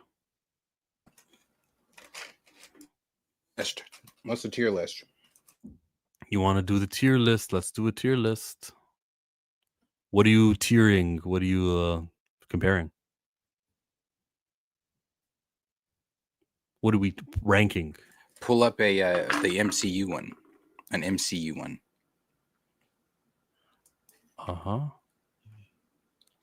Animated Spider-Woman and Venom films are reportedly in development. See, okay, they're doing it again. Sony's gonna Sony. They're doing it again. They said we're not doing it just to reamp and do it again. You own Spider-Man. You own him. Like every time you debut him in a Marvel film, even if you didn't do Marvel and you just got a good story and you stayed true to Spider-Man, that's $1 billion in your pocket every time you do it. It's crazy. I don't understand it. We're doing it again. And how the hell does Daniel RPK get all of these? He knows people. I don't know. Interesting. Animated Spider-Woman and Venom. Will it be animated in the style of the Miles Morales movies? That kind of makes me more interested. Where the fuck is Peter Parker? Are they allergic? Why is he appearing? You own him. I'm done. I can't with that. Sony. I haven't watched a Sony film since, like I said, since I was lied to on Morbius. Never saw Morbius. Didn't see Madam Web. Didn't see Venom 3. I won't see any of these. I won't be watching this either. I'm nope. Even on streaming, you won't see Kraven the Hunter? Didn't see it. Won't see it. The only thing I watched on Kraven was the Twitter clip that people posted of him in the very well done CGI Rhino. I know there's going to be a shortage of superhero movies. I know that there's going to be like less of them because of just how poorly Marvel's doing. So I want to know that in between, we've got other things that are going to be entertaining us. DC is going to take a little while before they can get to the 3 movies a year era for DC. And if I can get a Sony movie or an animated, it just says animation. It doesn't say movie. In development, if I can get a Venom or a Jessica Drew Spider-Woman, maybe, man, maybe. I don't want to crap on it yet. I just need something in between. I need a Warhammer. I need a Star Wars to do something. I wouldn't crap on it. I wouldn't crap on it if they hadn't done this previously, you know, after just coming out and saying, well, we're canceling all those plans because it was a failed, they realized it was a failed universe, just to say, okay, we're doing it again. I'm not against it if first come back with Peter, come back with Spider-Man. Again, you own this property. You don't have to just do Spider-Man whenever Marvel comes knocking saying, hey, can we use him? It's like, oh, nah, we can go dust him off for you because we're sure as hell not using him. No, it's just like, I don't understand it. You have $1 billion IP every time. But when you continue to do, it's the same thing we talked about with the fucking X-Men. Casual fans aren't looking for Jessica. Casual fans aren't looking for Spider-Punk. Casual fans aren't looking for Venom. And that was proven with the failed universe that was Sony. No one watched Kraven. No one watched Morbius. It was the overseas box office that helped Venom 3. Venom? Yeah, that carried Venom. So no one's interested in that stuff. So again, when you're talking about, oh, if this is not official from Sony, but let's assume this is real, we're doing Jessica Drew, and then that poster goes up, you're going to get the same reaction you got from Madam Web. No one's going to go. It's like, no, they didn't learn. You didn't learn. You didn't learn. You advertised, like, bro, I was so hyped for Morbius. You advertised Spider-Man. There were so many that originally there were so many hints and clues that were leading to Spider-Man. Like, we were going to get this appearance. Even they were, you know, like, oh, hey, he might be there. Nah, nah, nah. Just for 2 weeks before the film, the final trailer cut everything involving Spider-Man out. That's when I said, you know what? I'm done. I don't have to go watch this. I'm done. I haven't seen a Sony film since. No, they're going to continue to lose people. So they've obviously haven't learned. Now the Miles films are great. Yeah, the Miles films are great. But I don't attribute that to really to Amy Pascal and Sony. I attribute that to Lord and Miller, who they also argued with. Yeah. Let me get back to this guy. So when you stepped away, someone said about Hobie Brown, Daniel Kaluuya. He says he's not American. I won't be watching. I said that's the diaspora wars that you're trying to spew. You're not being genuine. And then he's like, that's not why I wrote it. He added, I wrote that because of what Samuel L. Jackson said, and I agree with him. And I think that's him now linking to an American actor to add credence to this whole diaspora war stuff. Like, here, I can validate my division, my speak by citing Samuel L. Jackson and taking his words to help with my intentions and my mission. More from this guy. He just wrote earlier. Recently he just wrote, are you a tether or American? So using that kind of language, I kind of clocked what his goal and his intentions were. This user, Buckus, is exactly what I accused him of being.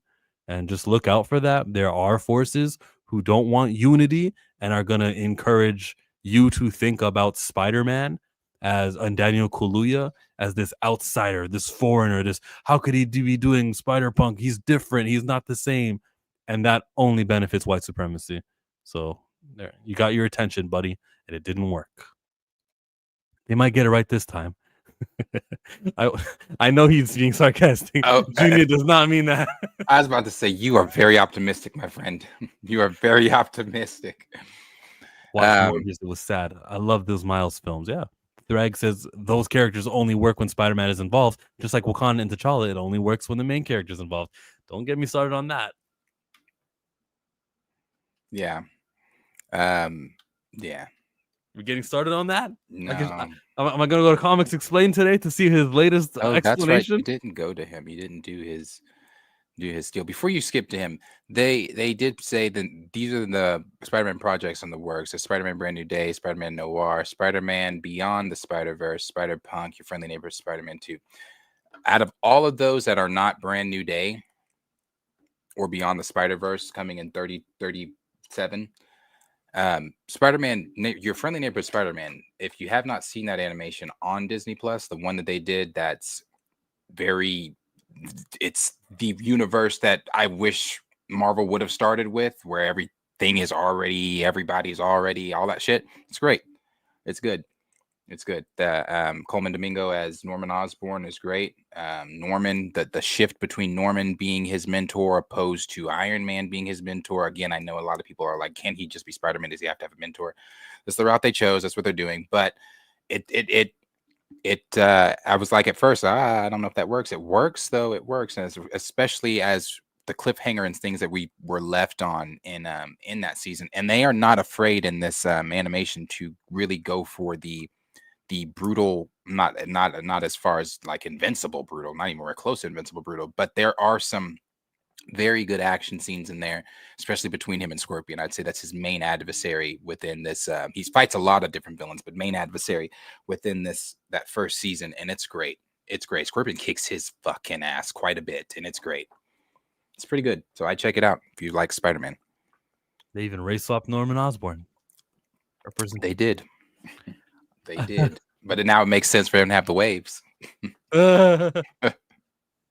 Oh, back to this guy. So the either or of being a tether or an American, he really wanted to push that. And then he makes a new account with a different name and says Unity BS. And I want to just expose it to the audience watching. Like there are forces, there are multi-account entities, he's probably getting paid. This is his 9 to 5. Driven to divide, driven to cause disunity, to fracture what me and my American friend over here have going on. So just keep that in mind, everybody. I want to share Dre Mac because Dre was talking about Comics Explained in his stream and I didn't finish it. So you're going to help me watch a little bit of him. And he's still always been around. So that's a prime example. If anybody want to argue with me, argue with your mama. But tell me why didn't Fast and Furious do that? But everybody felt it disrespectful when we just said recast the character. It's it. That is it. Here it is. Oh my God. Hey yo, wait a minute. I forgot about that Geico commercial from back in the day. I don't care about the Geico commercial from back in the day. Ghost, this guy Ghost, Ken the Ghost. Let's go to his I guess, it went semi-viral. You know what I'm saying? He said making Black Panther a mantle was arguably the worst decision made in Marvel history. Batman is a mantle too, yet 90% of the Batman movies, comics, books, games, crossover, etc., is with Bruce Wayne. The same should remain true with T'Challa. And this dude decided, and this is okay. Before I get in there, literally butter and check. So, oh my God, I'm going to get beat up.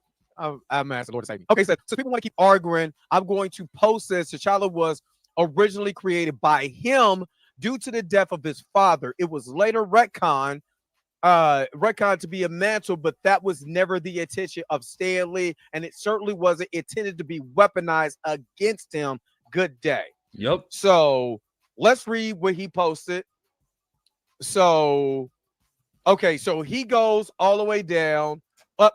I thought he would be talking more about Rob. Again, I didn't watch that video. I was in the middle of watching it. But Dre Mac also took issue with Rob of Comics Explained was talking about how the T'Challa character he's a mantle that you could have other people be.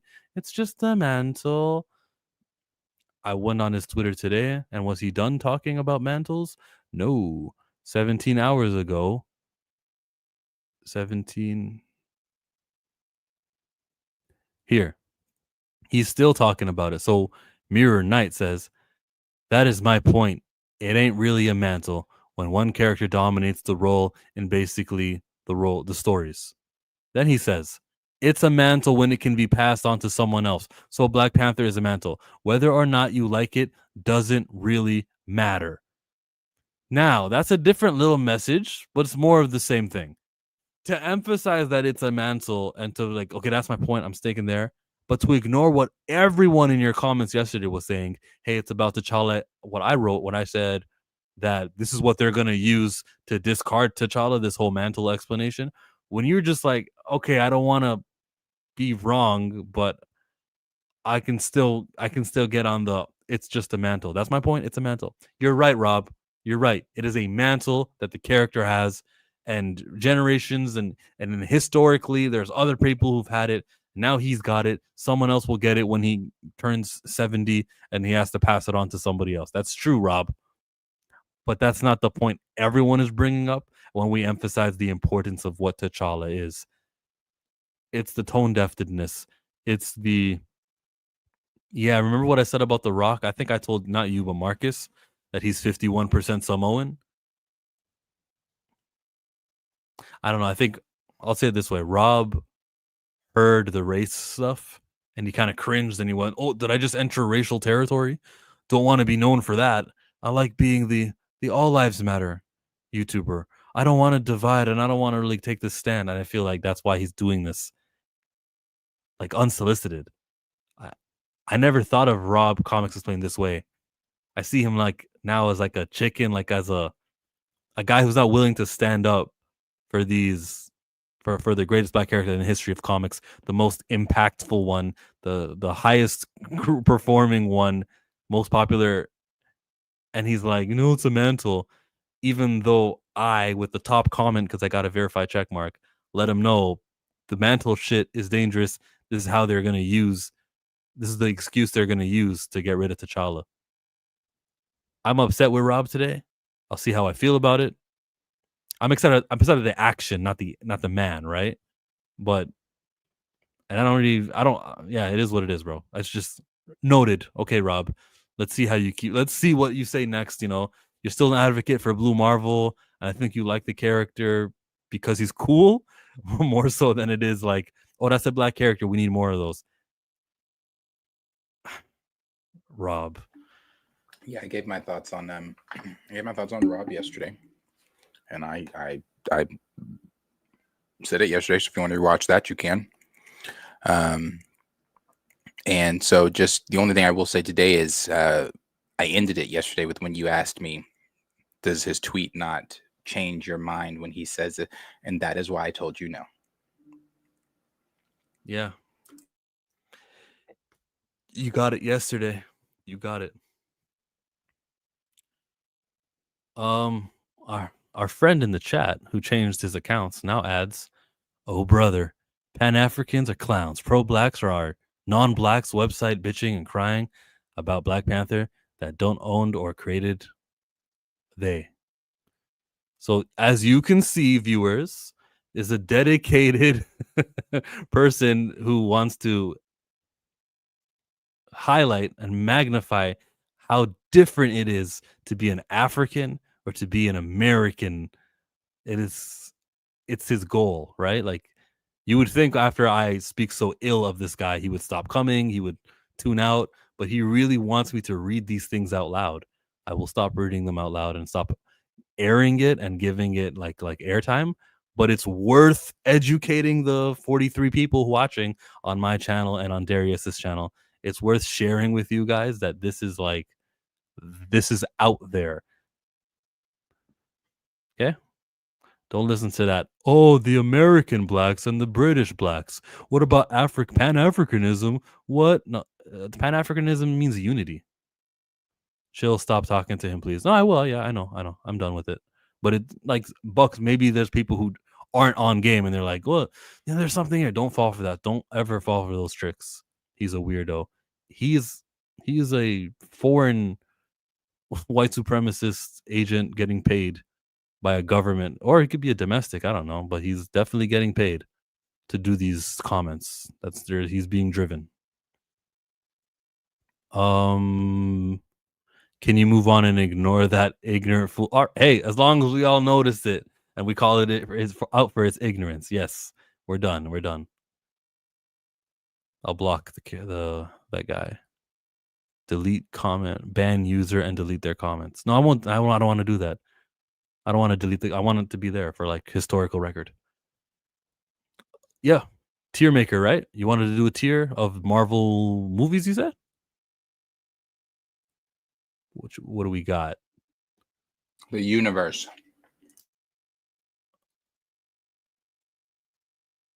The Marvel universe. It should be the first option.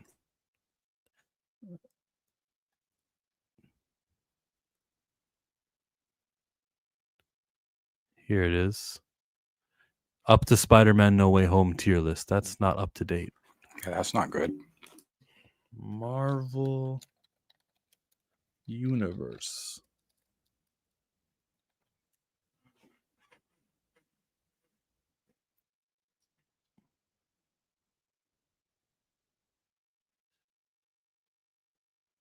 I don't think this was up to date. I don't think any of those are.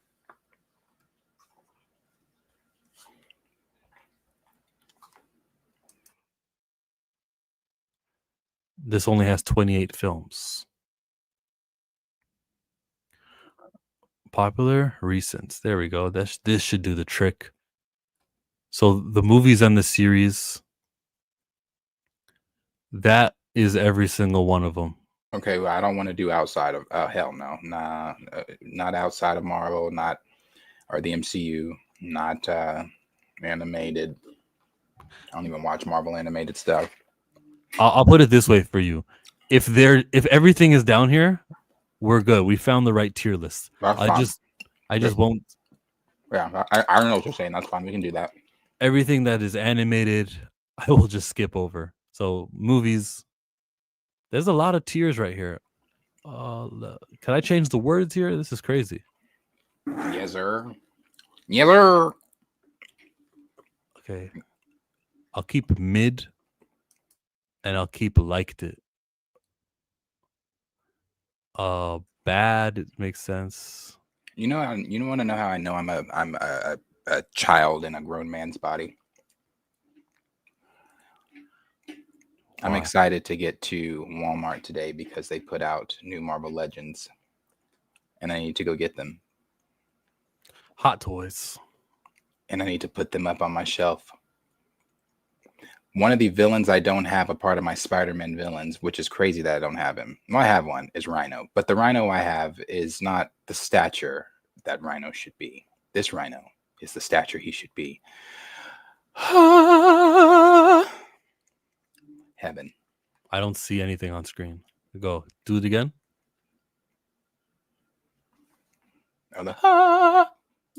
Were you like putting up a Rhino? Oh, no, because he's way the fuck up there. Oh. With the Spidey Man villains. A question for Darius. Are you going to get the Magic, the Gathering Marvel collab figures? I am actually. Some of them I'm not. There's like I think there's like 2 I like. Especially that Agent Venom. He's tough. That Agent Venom is tough. But yeah, for sure. For sure. I can't wait for y'all to see the X-Men diorama when I finish it, bro. Like that shit is dope. It's not gonna be. It would be so much better if I had Sentinels, but the G.I. Joe army people, it works. It works. Because the army's constantly going after the X-Men anyway, so it works. Here we go. These are actually in order of chronologically. That's why it started with Eyes of Wakanda. All right, Captain America, the first Avenger. Did I love it or like it? This is early. This is the movie that I liked. I think I liked it. I yeah. didn't love it, but I liked it. Agent Carter, Agent Carter, Agent Carter. Captain Marvel. I think I can put this in mid. I don't hate anything about it. I think it was a cool movie. Maybe I liked it more a little bit when it came out, but now it's mid to me. You? I think that's a mid for me too. We go. Oh yeah, no, never, Buck. Never, never, never. The first Iron Man. A couple years ago, I watched it. I loved it. It was a great movie. I think I love it. Yeah, I like that one. I love it too. Loved it. That's a good one. Followed by, is it Iron Man 2 or Hulk? Let's go to Iron Man 2. That's what's in order.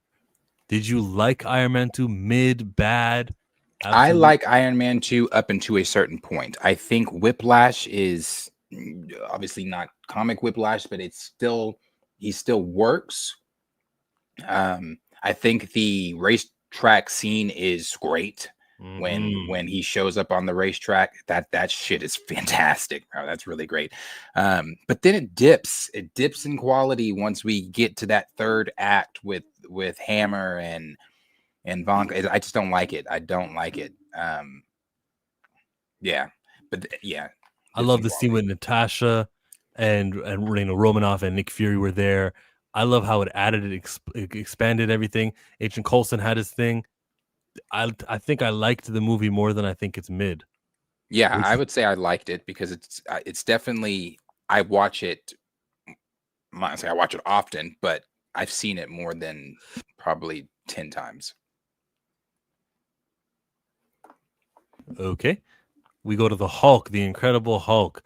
Now I don't think I've seen this one since like my rewatch for Endgame.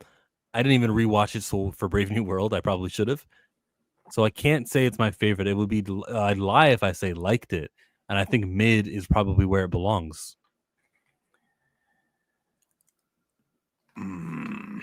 That's a tough one.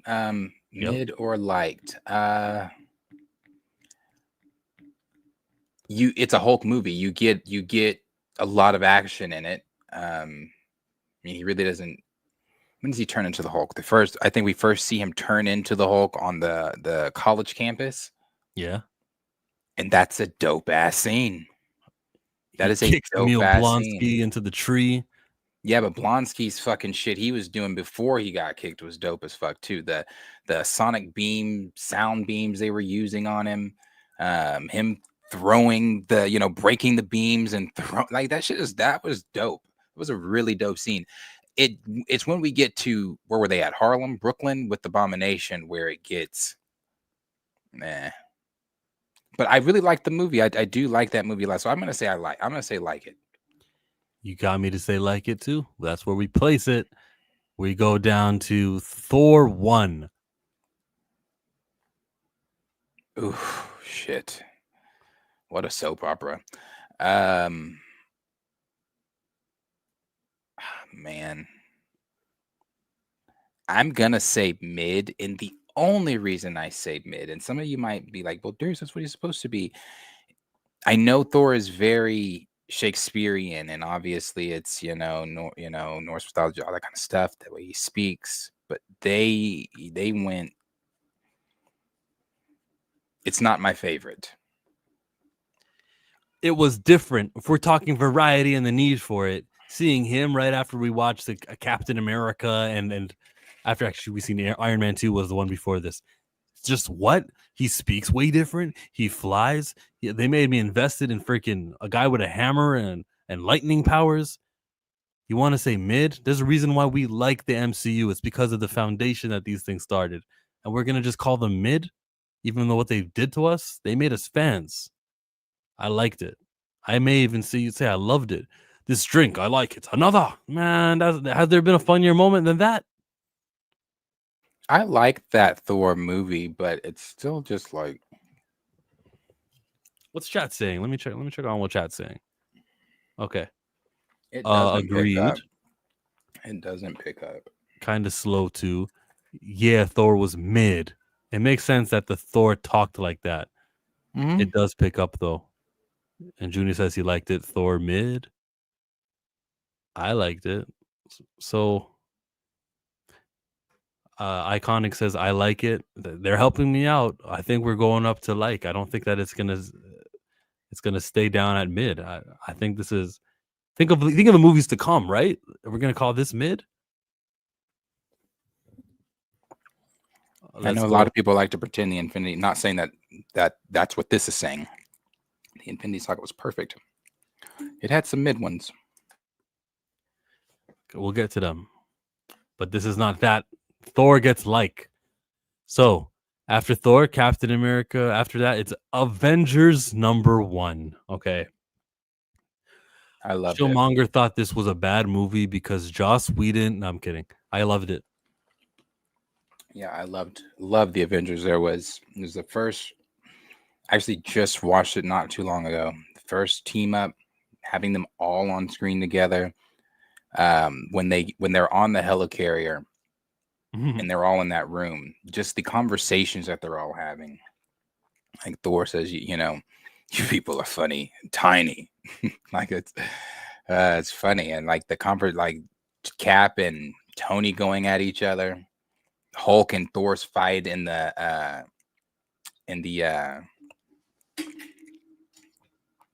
on the what is it, the fucking, still on the helicarrier, whatever. I can't remember what room they were in, but yeah, great movie. Suit up. Loved it. Shakespeare in the Park. He says, when she says, I don't know, what she said, you might need a parachute, or she said to Cap, those are gods. There's only God I one God, recognize ma'am. It doesn't just like that. Yeah. And isn't that the same one where he tries to stop Steve and Steve says, son, not today, or whatever he says. That shit is funny. I had some good funny shit back then, bro. That's what I tried to tell you the other week when you said, like, what do you call a superhero? You call them a god, right? That's what Superman is. I'm like, no, there's only one god. Steve Rogers knows what's up. I'm not getting back into that. Thor's a god. We got Thor 2 after the Avengers. This one took place in London. We had Darcy in it. We had a stone, or an Infinity Stone. Absolutely terrible. Dog shit. Wash it. Cleanse it. Hated it. What they did to Malekith. Nope. Is there anything I can say to raise it to bad? You can try.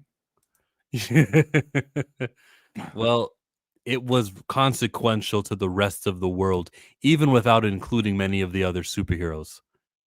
It was referenced on again in Endgame. It made Loki more. Yeah, I can give you that. Because Loki did die in it, so we thought. I can give you that. See, Loki was key. Loki's still being used in the franchise. And I love the way that he was being walked, and all of his Warriors 3, all of his friends, they said, you better not turn on Thor. You better not sleaze him. You better. And then he actually does hurt Thor and dies and fakes his death, and everything was cool. Post Avengers, it carried on something that happened in a 2012 movie. This felt like the continuity that we're lacking of today. You're calling it dog shit, and I'm just going, nah, it was cool to see him fight. It was cool to see him break the rock monster early in the movie. It was the portals that were happening and everything at the end of the movie. Good climax. He was heroic. He spoke the character. He knew his character. He got it down. I loved it. I loved it, but I did like it. You said it's absolute dog shit, so I fight. I use my powers to raise it to bad. It can go to bad. It can go to bad. Now we go to Iron Man 3. It's one when I do, like when I have friends that say, hey, I've never watched Marvel. Will you guide me? And will you watch them with me? Sure. I did that, and we do Thor in 5 minutes on YouTube. Thor 2. Just watch the Screen Crush Easter eggs. That's how I watched Eyes of Wakanda, Screen Crush. Iron Man 3. Did you like it? Mid? Is it bad? Oh, I hate Iron Man 3. That's just me. Worse than Thor? Thor Dark World?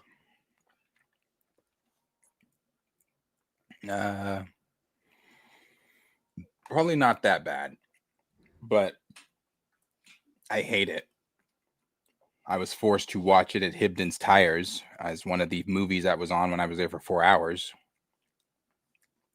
And it reminded me of why I hate it. Iron Man 3 is solid. Iron Man 3, I give it mid-tier. When Pepper gets... I don't like it. Don't like it, and we still will never see that kid ever again. I'm trying to just find the right view for this. The screen doesn't have... If I do this, and when we click on them, it covers our faces. But that's fine. It covers our faces. So I'm going to go with bad or mid. Iron Man 3 was mid, and you're gonna go with bad?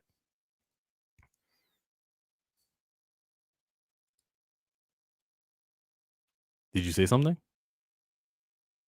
I said, yeah, I'm gonna go with bad, but the chat can break the tie. Thor has been funny from day one. No, give us Iron Man. Jarvis, where my fight power? Working on it, sir. This is a prototype. They messed it up when they turned Ben Kingsley's Mandarin into a joke. They did do that. Chat, he says to go mid. Right Sound Studios says mid. Michael Nemo says bad. Iron Man 3 is better than Dark World. Do you agree with it's better than Dark World? Yes. We have upgraded it to mid. The next film would be Guardians of the Galaxy 2014. I loved it, personally. This thing came out of nowhere with characters we never cared about. It expanded. It had an Infinity Stone, so it was still relevant. We would eventually see them in Infinity War talking to the heroes. They made it feel like a universe because they went to other planets. Guardians was a gem.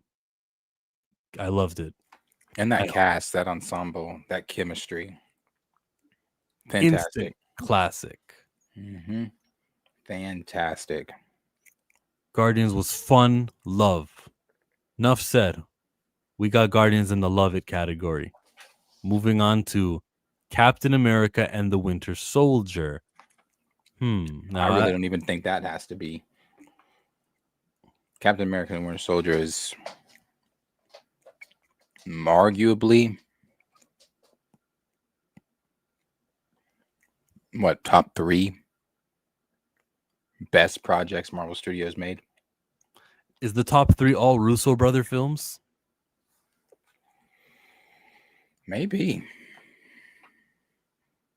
It depends on who you're asking. Everybody has a different top 3. Yeah. Guardians Volume 2, it came out. Baby Groot was in here. It had Ego. And I did not like the movie because it didn't do what Guardians did. I don't feel like it continued anybody. It was just a story about these 5 guys. While we learned that Peter Quill has powers and he's like half celestial, or whatever it was. We learn about that, and then we go, he gets his powers taken away from him, and he's just back to a normal mortal human being. And I thought that's regressive. So I can laugh at the jokes and stuff. I won't call it a bad movie, but it was my least favorite movie at the time when it came out. Where do you rank it? See, I'm opposite. I love Guardians 2, but I hate the third act. So I can't put it in the loved it category because that third act is so but I like it a lot. So for the sake of that third act, I'll put it in like it. But I really do love that movie. Chat says that it's mid and Guardians 2 is boring. And the movie was good. I liked it. Guardians 2. Okay. My favorite scene is that around the campfire when he compares him to, and he says, Yondu's not your dad. He says, one's blue. Drax is like, yeah. Oh my God. He says, that's why I had to kill your mother. He said it like that. Ooh, that was a devastating hit. Yeah. Can't talk now, too busy trying to erase aggressively relaxing. What did aggressively relaxing say that's so wrong?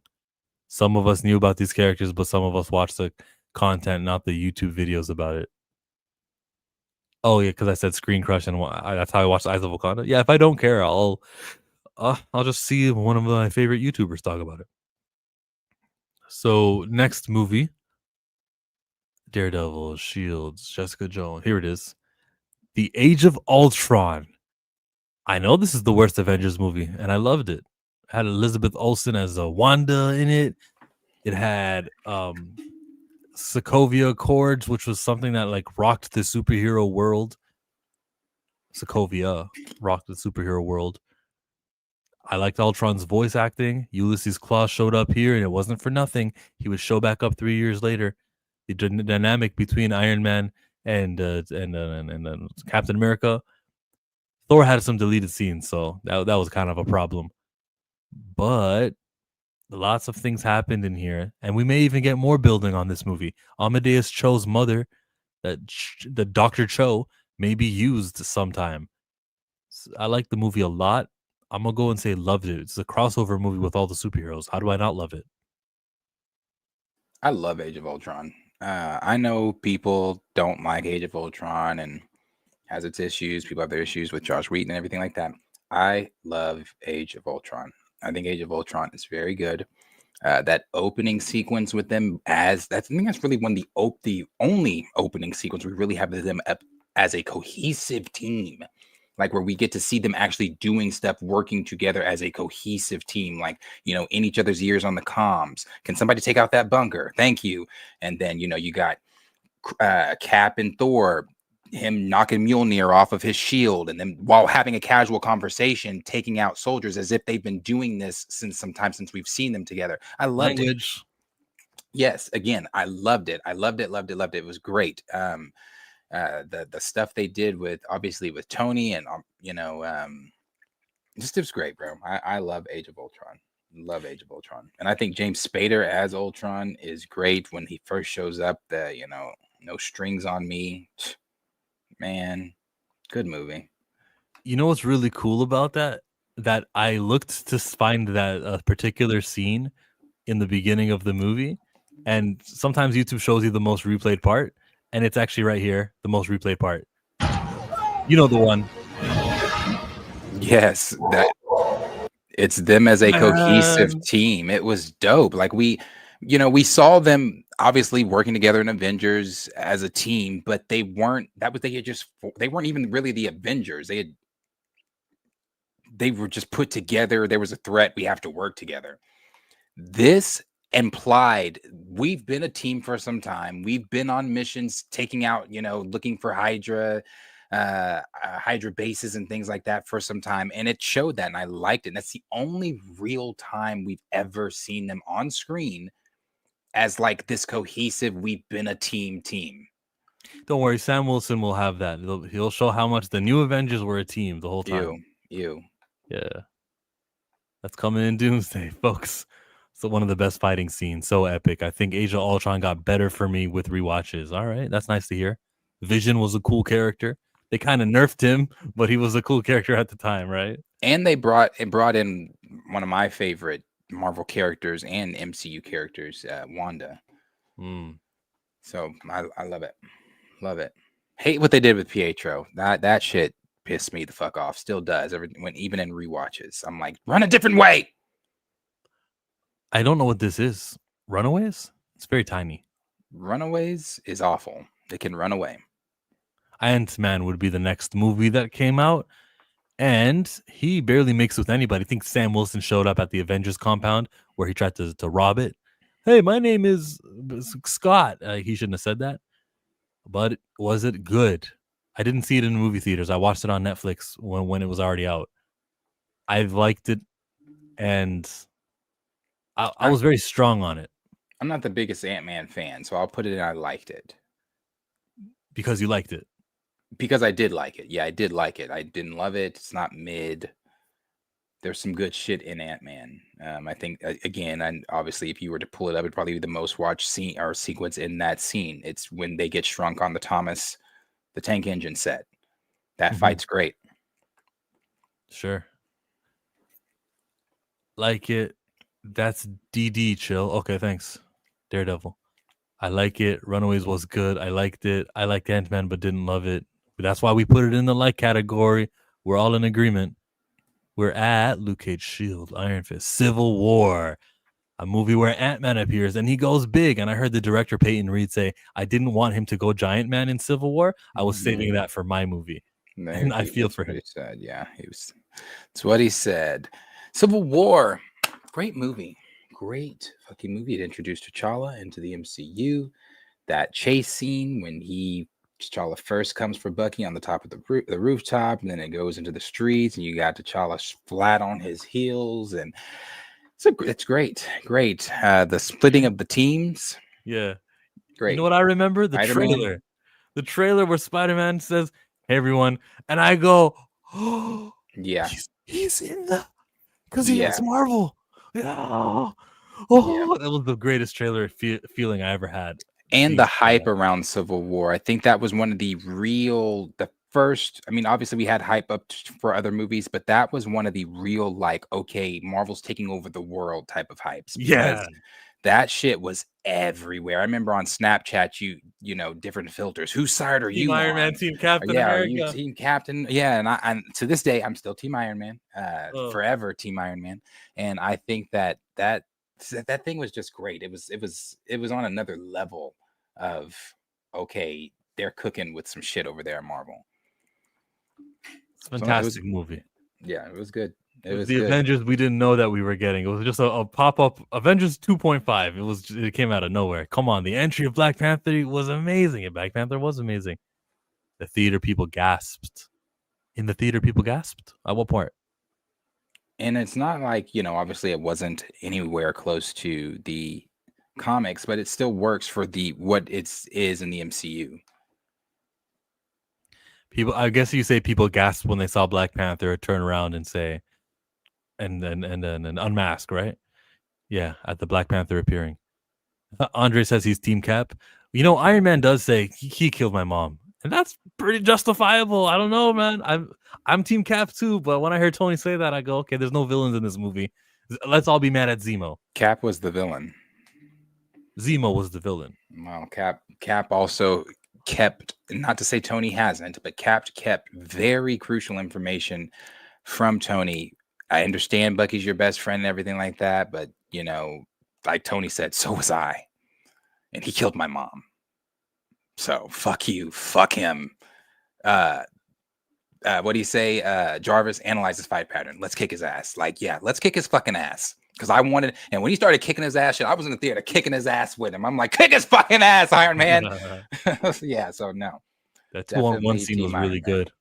2-on-1, throwing his shield, bouncing it off. The other guy catches it, boxes him. Here, let me throw it. Oh my god. That was in the trailer, wasn't it? It was in the trailer. So, yeah, the movie was great. Airport scene. Loved it. Vision was nerfed though, but it still is. It gets the loved it category. After Civil War, what was the next movie? Was it Guardians? No, Black Widow is next chronologically.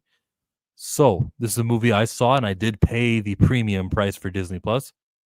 That doesn't affect my enjoyment level, but this was my least favorite movie around that time that it came out. I thought it was like in the past, and it kind of didn't build on anything. I'll give it mid. Will I call it bad? No, I won't call it bad. I can still watch. It leans more bad. It leans bad. Where do you got it? Black Widow. Oof. Dreykov. Okay. Black Widow's not a terrible movie.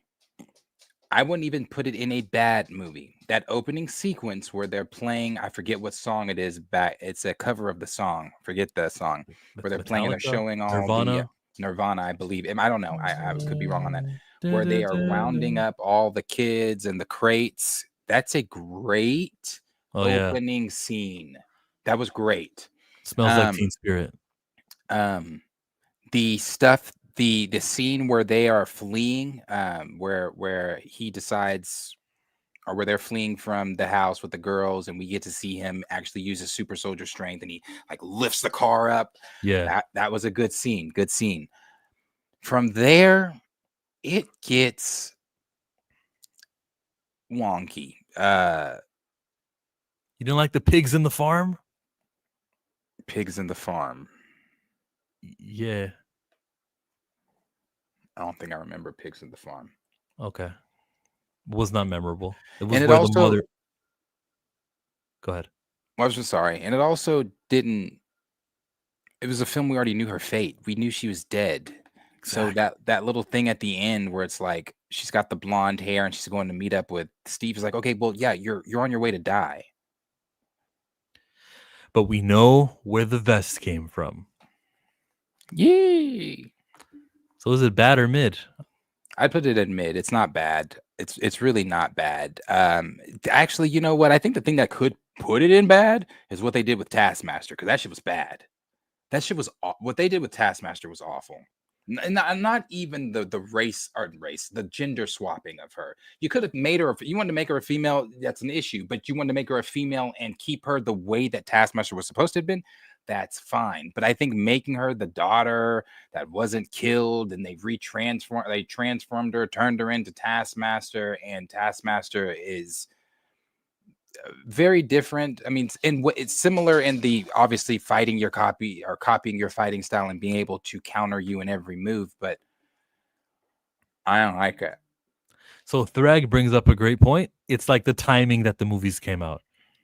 I can't grade the quality of the movie because it was late. Maybe I should or shouldn't. I don't know. I'll be mad at the studio. I'll keep that separate. So we'll keep that movie at mid, not bad. Is Black Panther next? Should be. Who came after Civil War? Homecoming?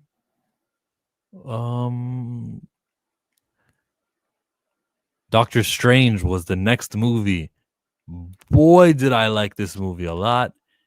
But when I look above and I see Civil War, Avengers, Guardians, and I see all that, I think I have to say that I liked it and outloved it.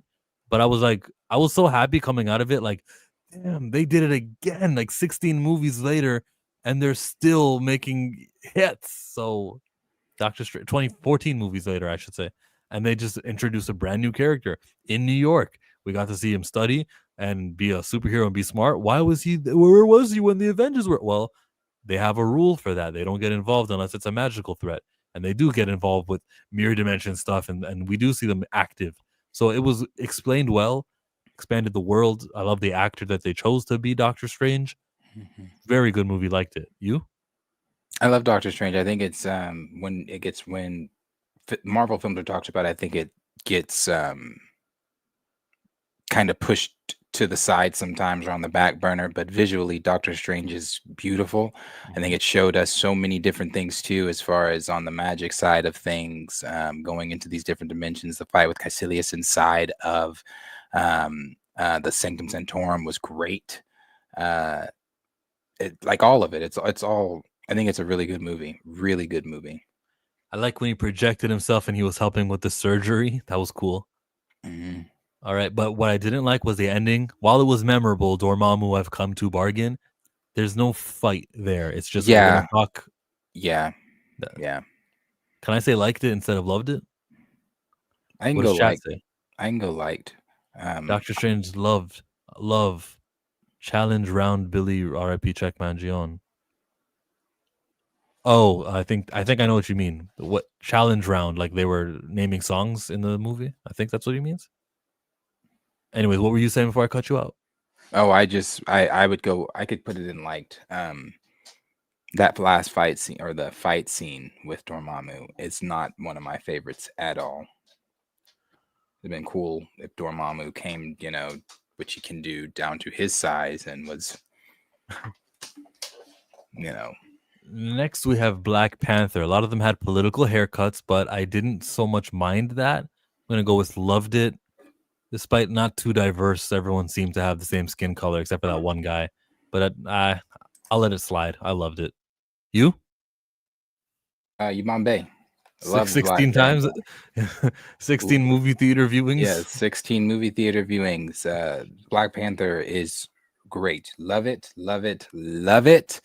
Again, opening sequence, him in that tree, knowing that scene, the behind the scenes stuff, knowing what we know about Chad, and he was still in that suit, doing everything he was doing for this film to make this film what it was. Loved it. Loved that movie, man. Love that movie. The feeling of sitting in the theater watching that movie the very first time. There are very few movies, very few things that I say I wish I could see for the very first time again. Game of Thrones is in that category. Like I wish I could watch Game of Thrones for the first time again. And Black Panther is also in that category. I wish I could watch Black Panther for the first time again, because that feeling of the first watch was incredible. Walking out of that theater feeling invincible, like feeling like holy, like bro. Again, unless I know people think that you guys are talk about Black Panther all the time and it's really not that deep, but you don't like it. It's that deep. Being a fan of superheroes, as long as I've been a fan of superheroes and sitting down, and I remember when I saw Spider-Man Toby Spider-Man, the very first one in theaters with a couple friends, and we came back to my house, and I was like, "Well, I'm gonna be Spider-Man." Well, you can't be Spider-Man. You're, here, like hearing that stuff as a kid, like it's like, especially growing up as loving the shit. It's so walking out of that theater and feeling represented, finally seeing myself on screen, that you're not matching that feeling. So Black Panther is always going to be I loved it for me. Always. It's unanimous. First major comic book movie to center the blacks. Yeah, the of colors were in this movie. The waterfall scene was nice. I like the music. T'Challa. Like they would chant with it. And that's why it kind of feels empty in Wakanda Forever, and every other time they'll do it.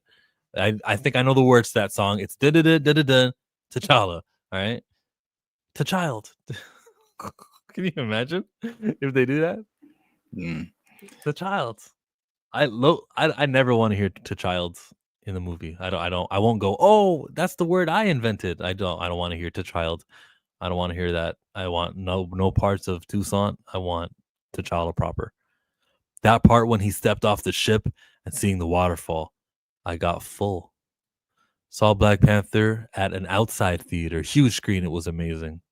But yeah, the Killmonger villain was really good. He outshone even T'Challa at times. Yeah, Killmonger was top. Great. Like how many if we do a villain tier, he'll be on Loved It for all the villains that they had. Yeah, great. When the highway chase scene, when he used the kinetic energy. Yeah, the kinetic energy. Great. Followed Every by breath you take from me is mercy. Next mercy, is King, please. Sorry, love the movie. Let's move on. I have to watch that today. I haven't seen it in a while. You think Spider-Man Homecoming was bad, mid, liked it, loved it? I love all three of Tom's.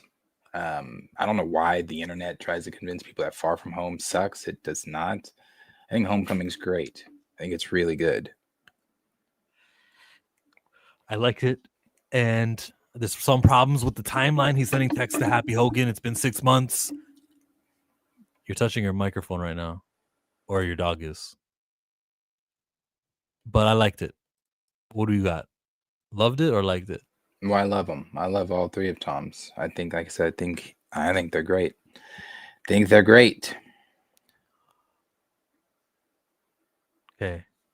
Ant-Man and the Wasp. Yes, the majority of it takes place before Avengers Infinity War. It's not until the ending. The post-credit scene here was immaculate. This is a movie I watched multiple times in theaters because it was after Infinity War. I liked it. And you maybe so you can convince me it's a mid movie, but I liked it as much as Ant-Man 1. Shrinking the Hot Wheels toys, okay? Seeing giant ants, buildings were shrunk. They really expanded on that shrinking and growing thing. And if we didn't see Giant Man in Civil War, we didn't need it. But if we didn't see it in Civil War, we would have saw it for the first time here. This was on all, and it introduced the Wasp, and she was like really cool with their blasters. This is a good movie. I think I say liked it. Not the biggest, as I said, Ant-Man fan. The post-credit scene was good, obviously leading to Infinity War. I would put it in mid for me, but the chat can break the tie or break it. He said it's terrible. Okay, I like it. My only problem, him always having a mentor. Oh, he's talking about Spider-Man still. Never mind. Okay, let's start here.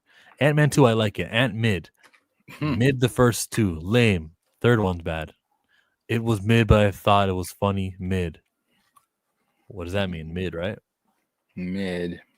The mids have it. Guardians or Thor Ragnarok. Thor Ragnarok. That is one of my.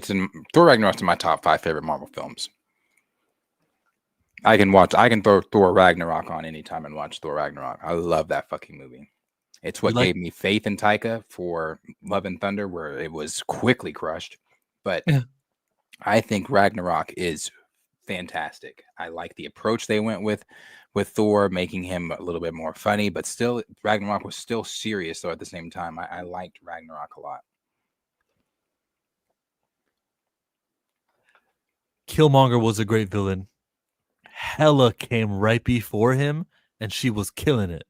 Oh, darling, I am the greatest. And she was like, you don't look like Odin, but you speak like him. Yeah, that was, you sound like him. She was great. She came in and cut off the Warriors threes, and it felt like something because those were, minuscule characters, fine. But because it was the third movie we were seeing them, she didn't just kill off nobodies. So it had some weight to it. Yeah, and she, she came in on some boss shit, and the cameo of Doctor Strange with the yellow gloves. Don't know why they took that shit away, but the cameo of Doctor Strange was great. Monitoring Loki, like, why is your brother here? So you're telling me if I sent, the whole I've been falling for 30 minutes. Great movie. Hulk and his fight. Oh, the fight with Hulk was so good. Oh my God, so good. So good. He's a friend from work. Yeah, that was that was great. That was great. Yeah, I love Thor Ragnarok. So, and it tied into Age of Ultron with where did Hulk go on the ship? We blasted into another world in Sakaar. So it did everything I wanted to do, building the universe and all that. So we get all these shows: Runaways, Punisher, Jessica Jones. The next movie would be the Avengers Infinity War movie. Mm-hmm. Wow, what a time, man! What an inspiring time to make a YouTube channel after Avengers Infinity War. Infinity War is loved it, and if there was something above loved it, then above that. But Infinity War is fantastic. That opening, the whole thing. We got a Cloak and Dagger. Maybe she'll appear in Spider-Man No Brand New Day, maybe. Loved Infinity War. Love it. They broke the internet. Yes, they did. People were passing out top tier. It was a time, top man. tier. It was a top tier movie. Top tier movie. I saw a thing on the internet the other day that said for $100 million, you get to pick one movie that you can recite word for word. Which movie? I mean, I could do a Star Wars movie, probably Star Wars just for to be on the safe side. I'd do episode 3, but I could easily do Infinity War. Easily. What's the first words of episodes 3? The first words in episode 3? After they come out of the space battle and Obi-Wan says to Anakin, I think he says, let them pass between us. Okay, I thought it was this is where the fun begins. No. It's not? No. Those aren't the first words, but he says that in that battle. Infinity War is what I used to envision comic book movies would look like when I was a kid reading comics. Yeah, we got Infinity War number 1. Loved it in this poll, in this ranking. We all agree. It's good to know we all agree on stuff. And look at this tier. We have one movie. No movies are absolute dog shit. Which one did you wanted this to be absolute dog shit? Yes. No, none of the movies are. Maybe you could put a TV show or 2 in there, but none of the movies. We haven't gotten there yet, but okay. We haven't gotten there. The Avengers Endgame movie, the climax of all of them, my favorite movie of all time. You? I love Endgame. I love it. Hard not to, bro. Crossover. We're going to travel through time and talk to the Ancient One. Wait, Strange sent you? What? Like, the way that she looked at the Hulk and separated his body from it. I said, oh, yeah, she can do that. Yeah, that's so cool. Oh. Yeah, Endgame is great. The one of my favorite scenes is him and when they save Tony, bring Tony back, and then Tony and Steve's conversation. Fucking fantastic. And also so much even more so knowing that a lot of that was ad-libbed by Chris Evans and RDJ just being in that fucking zone. So yeah, no, that's great. Great shit. You weren't there, liar. Yeah, fucking good. So good. So much. Like, I'm trying to think of this 3-hour movie and pick a point in it. It was all good. Every part of it was necessary, man. Hawkeye beginning it, yeah. Yeah. Another go-to was when what's he been doing? He's just sitting there. And then when they walk up on him, and he goes, "You couldn't live with your own failure. So where did that bring you? Back to me." Great fucking line. And the way he had him doing it, like he was just playing with that rock, and he throws the rock and says, "Back to me," as if bro, that fucking movie.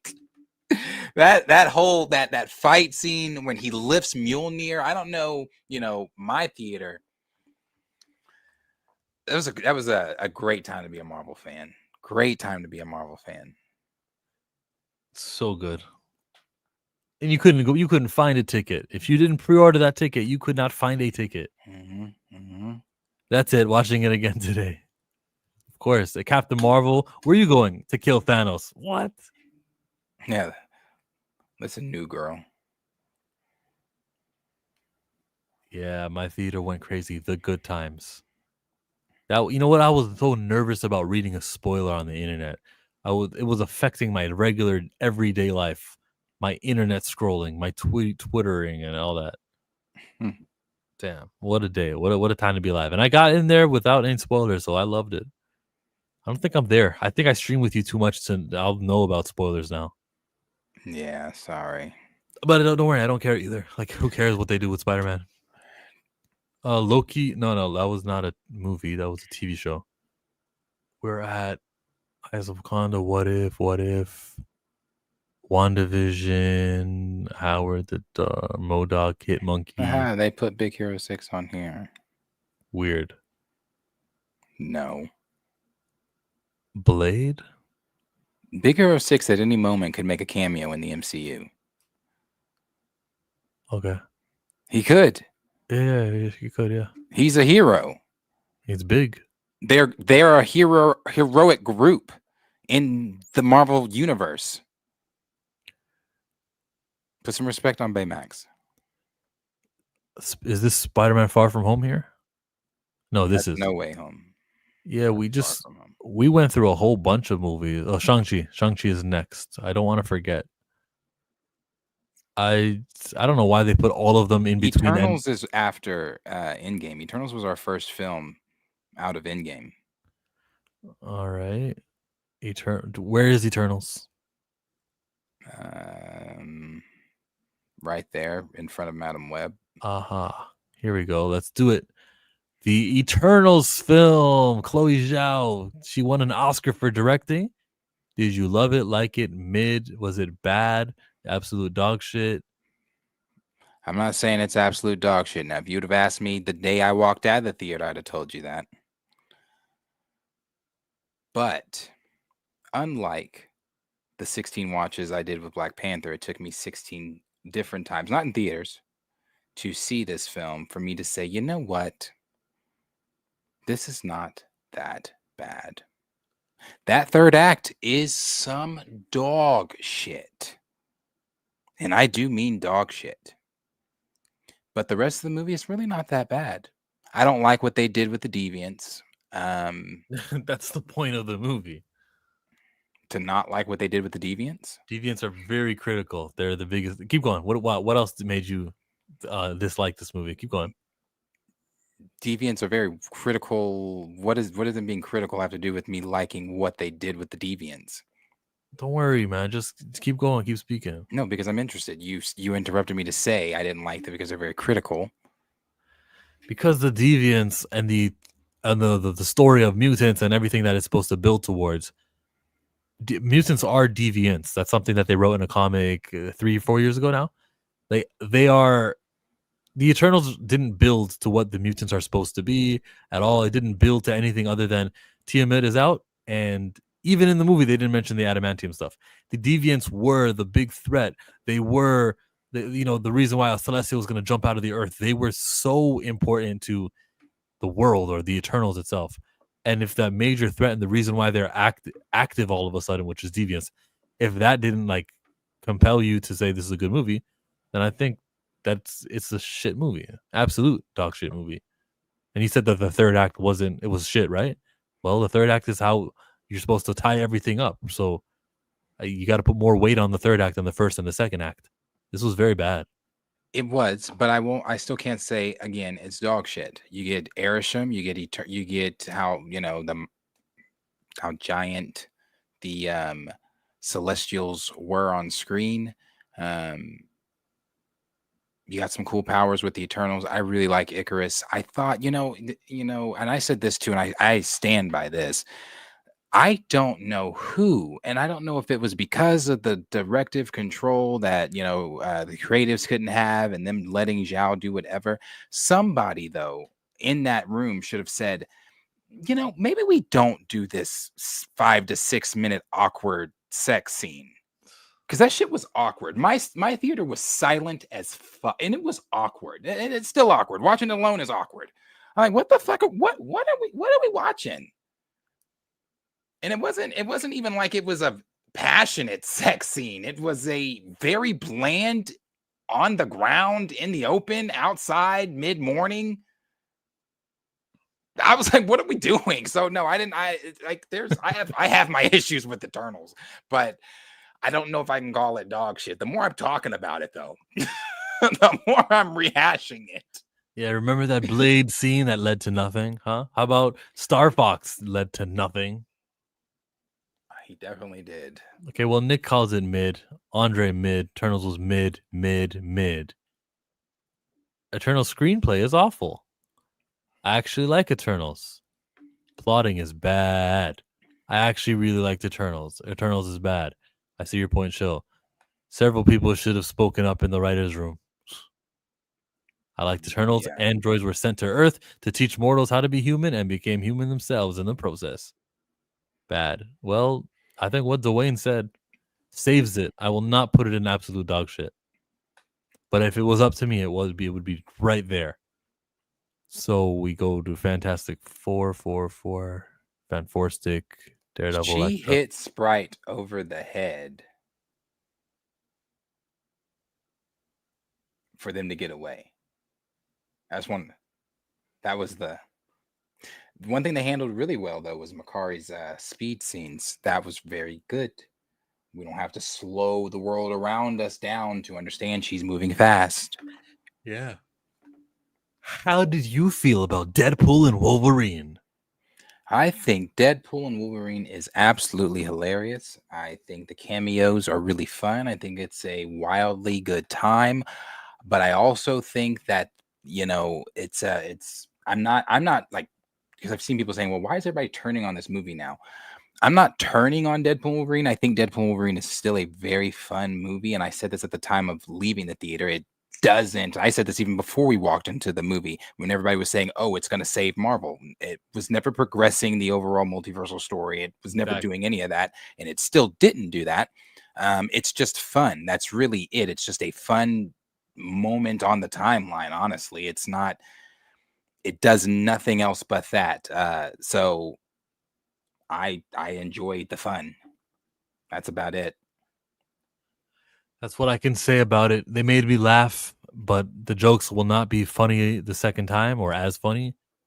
I saw fighting with Deadpool and Wolverine, right? I liked seeing Bye. So it's either mid or liked it. Great opening. Today I liked it. Today I think I like it. Yeah, that fucking opening, that Bye was great. But and it was one of the first Marvel films in a while too. I was actually itching. I could not wait to sit down and watch it. I saw it in a packed theater, sold out theater. It was Deadpool and Wolverine was a very, very, very fun time. The TVA showing up, all the stuff we thought we were trying to connect and what we thought we knew, and a lot of it was correct from the scoopers and things like that, but it just didn't. That multiverse, it didn't do anything. So, but I rewatched it a lot. It's fun. Deadpool liked it. Blade made it top tier. Nah. Blade is why I liked it. Things like that, We can count the Blade movies as canon in the same multiverse. Next movie is where we get to Venom, Spider-Man. Oh, Shang-Chi right here. This was an all right movie, man. This movie took place in a post Endgame society. Like Doctor Strange, it introduced somebody new. I think the actor didn't really like act well, but his fighting was there, and that's what we want. It was a good action movie. I liked it.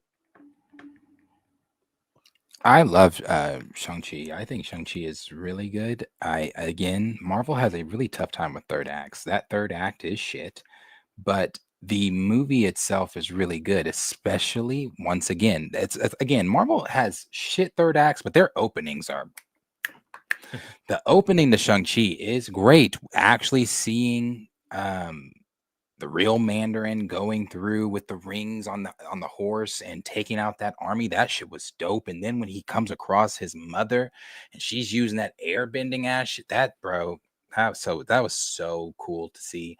And then we move into obviously him being older and stuff like that. But that once we get to that third act, it starts once it's for me, the wonkiness starts when they randomly find a passageway behind a wall that their dad had locked them down in that dungeon, and his sister's like, oh, you were gone a long time, I had to find things to do or whatever. And it's like, well, that's okay, that's a cheap way for them to get out. And then that's where it really just goes from there, and it ends with what's her name, Jan, sister girl, his friend, sister Katie ends with Katie shooting I forget his name too, the fucking whatever, shooting him and then killing him. That I hated all that. I hated that entire third act. The way that they found Tallow, the way that it's like, if you found Tallow this time, how come you couldn't? I mean, I understand he was looking for the entrance way into Tallow and all that kind of stuff. I didn't like it. Didn't like it. Even the fight he has with his dad, it's not that great. Well, Andre liked it, and Junior liked it. Shang-Chi, terrible. I like Shang-Chi as a whole. Nothing like the comic. I didn't like Shang-Chi. I liked it. Shang-Chi, I liked it. People are for it. We gotta give it liked it. Yeah, for sure. Shang-Chi's a great movie. Yeah, he probably deserves a sequel by now, but Marvel doesn't know what they're doing.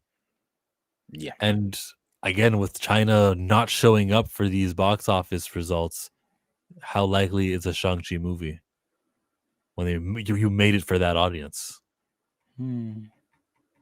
Okay. Spider-Man Far From Home. Tony just died. And we feel the emotional weight of this movie. As he kisses on MJ. MJ says, I knew you were Peter. I knew you were Spider-Man the whole time. Not a lot of web slinging because the buildings weren't tall up in Europe. How do we like this movie? I still like it, but if you want to call it a mid-movie, not a mid-movie. You're going to say it's bad? I'm not saying it's a bad movie. Again, I love every Spider-Man film they've done in the MCU. And I think that Far From Home is also a very good Tom film. I know people like to say he doesn't go through anything in Far From Home. Bullshit, He doesn't go through anything in Far From Home. Yes, he does. There's a lot that he's going through. I think one of the most emotional scenes is when Happy comes to pick him up and he checks with Happy to make sure it's actually Happy. Tom's acting in that scene is very, very well done. Tom's acting in the scene, all the really big emotional scenes are very well done. I like Far From Home. I think Mysterio, when Mysterio's doing all the illusion stuff in that really big illusion scene with the dead Tony Stark and using MJ, great shit. Yeah, the Edith glasses. Remember when Happy Hogan told him, the reason I know you're Happy Hogan is because when you were at the hotel, you were ordering pay-per-views that were naughty. He's like, okay, that's enough. I believe you. Yeah. Then they started making a suit, and he played that Back in Black song. I love Led Zeppelin. Mm-hmm. That was a funny joke because I knew AC/DC made that song. Yeah, this was good. But I won't say I loved it. And if we look at the tier above, Thor Ragnarok, Black Panther, Guardians, I don't think Far From Home is loved it territory. I said for me personally, Tom's Spider-Man trilogy is a loved it. Yep. Good thing it's not just you voting. Chat has a little voice also, and I think they have not said loved it. Not enough of them have said loved it. We got it on like. Yeah, Far From Home is good. I like Far From Home a lot. Well, No Way Home was next here. Boy, and you'll never convince me that this film is not top tier. This is great. It relied too much on the gimmick. I don't. We're in the multiverse.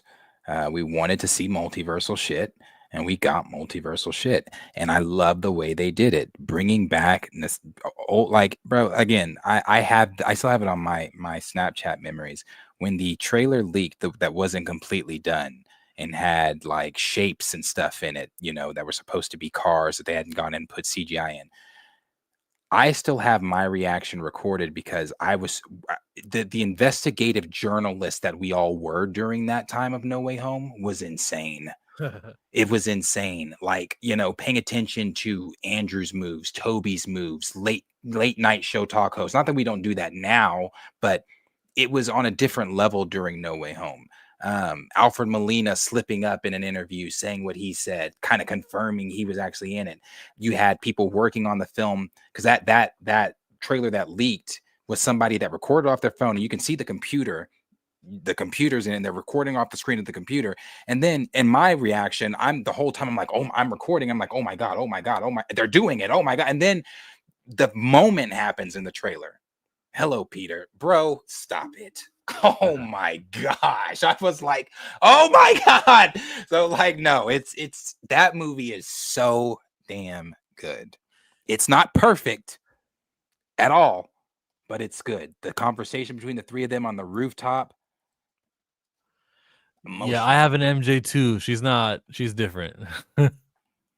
Okay. What was different about the cameos from Blade and Elektra and seeing Gambit, seeing the Pyro and all the X-Men? There were a lot of cameos in Deadpool too. So what makes Spider-Man more superior than that? These cameos I felt had so much more meaning than, okay, we're in the void. So, okay, cool. Blade showed up, Elektra showed up, and it was cool. I'm not gonna say it wasn't cool. It was very cool. But with this one, it had so much more meaning because we as fans kind of, for those of us like myself, grew with Toby. I saw Toby's Spider-Man in the first grade or second grade. No, first grade for the very first one, second grade for the second one. So growing up with Toby, then I saw Andrew. Now we're bringing back villains from, and it's the way they did it too. It was moments before they died. Like that's significant shit. It had much more meaning to those cameos, in my opinion, than Blade and Elektra.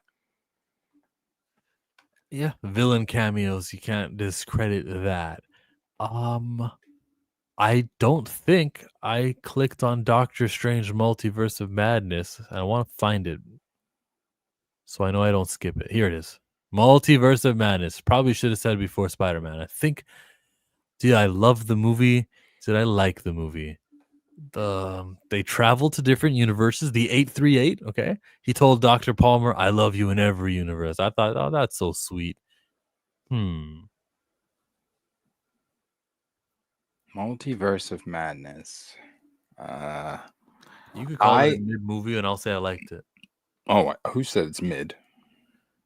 I said I liked it. Oh, I didn't say. I was gonna say I didn't say it was mid. I can't say I love it, but I do I don't hate it like a lot of people. I love it because of Wanda. Yeah, is it built on WandaVision too? This was a time when things were being planned. WandaVision was one of the shows, rare, that Marvel used because they wanted to do something there that was integral to the overall story and was going to be built on. This made WandaVision better. I loved it because of Wanda. Just everything, man. I Multiverse of Madness is one I watch often. It's one I can watch, and I actually have just recently watched it often. It's one I watch quite a bit. I like it up to a certain point. I like it. It's, again, that third fucking act, but I like it a lot. The scene where she shows up to Kamar-Taj. Oh. I don't like the Illuminati stuff. No. When she showed up to the Kamar-Taj, that was a big fight. Yeah, it's the conversation though, the dialogue between her and Strange when he had to go try to talk her down, and she was like, I blew a hole through the head of the man I loved. And you want to talk to me about don't speak to me of sacrifice, Stephen Strange. Like that shit is like the conversation is great. Then when she saw him dream walking, you hypocrite, that's great, bro. She was the star of that film. She was fantastic as Wanda. Didn't they have a line where they said, "This is mercy," and then she turned it back and she said, "No, now I'm showing mercy." She said sending those monsters after her instead of myself was mercy. She said, and in spite of all of your hypocrisy, she's like, I have begged you to safely step out of my way, but you have exhausted my patience. And she says, and now she said, but this is mercy or something like that. Yeah, great movie, bro. Great movie. Sam Raimi, I don't know what you've been working on, but like, shoot, come back. We need you for Doctor Strange Part 3. Has he worked on anything recently? No. So that's credence that he's working on 3. She's great. Strange in it, obviously it's a Doctor Strange movie. Strange in it is great also. But really it's the Wanda stuff. I mean, when you watch the reactions to the trailer in theaters, when she shows up on screen in that trailer reaction that people share from the theaters, people go insane because it was the WandaVision was so big. And it was another one of those films. It was one of those shows that had everyone up at 3 a.m. theorizing about what's going to happen. Is Mephisto showing up? Blah, blah, blah, all this kind of stuff. House of M. Everybody was thinking so many different things. It was ginormous. So that leading into Multiverse of Madness. Yeah, when she said that shows up, it'll be the Scarlet Witch. When she said that in the garden because Strange says, she tells Strange, you didn't tell me her name. No, I didn't. And she's like, magic is the easy part. It's the lying that's hard. And she drops the hex. Oh my God. And then the conversation between the two of them that they had. She's like, you do something to save the world and everybody loves it. I do it. And they hate me. That doesn't seem fair. Great. Can I just say, if someone at Marvel is listening, maybe not, we're not really reporting on the news, we're just reminiscing. The way that she says Scarlet Witch was cool. Superheroes and their names are cool. They're aliases. Monica Rambeau has yet to have been called Photon or Spectrum, whichever they go with. I think it's Photon. You cut the scene where she gets her name. Teyonah Parris says that it was cut. There's a scene where it happens, and we don't know what her name is. Give her the fucking name Photon already. It's been too long. Let her be called that. Let an X-Men call her that while she's in her other universe. Everyone here's got a name. We'll call you Photon. Bro, that would do something for the movie. It would do something for the character. Yeah, Monica Rambeau is going to be in Doomsday. Where are we? We're at the end right now. Oh, that's Kraven the Hunter. I don't even recognize some of these posters. Moon Knight. Love and Thunder. Love and Blunder. Okay. Oh, dog shit. Dog shit. You can't convince me otherwise. There's not one redeeming quality in this film that can convince me otherwise that this film, it started off as dog shit. And because I was so high on Marvel, we were coming off really the first really bad, like, oh my gosh, Marvel gave a bad film in Eternals. And it was like, okay, bad film. Love and Thunder. I was super excited for Love and Thunder. Super excited for it. Set down in Love and Thunder. And it started from the very beginning. And I remember like, okay, that's a little weird, but maybe it gets different, gets better. Nope. Continued. He continued. It was awful. Awful. The opening was awful. The island scene with the god that Gore met and then awful. It's the only god we actually see him kill because the god Butcher kills no other gods outside of the 2-second montage that they're watching in the Guardianship. And we don't see it, but they're watching in horror as he's slaughtering gods. You have the pantheon of gods convening a meeting about gods dying, and it's a joke. It shouldn't have been a joke to me. You have Zeus, the almighty Zeus, with all these other gods sitting here discussing, hey, gods are fucking dying. and we don't know why.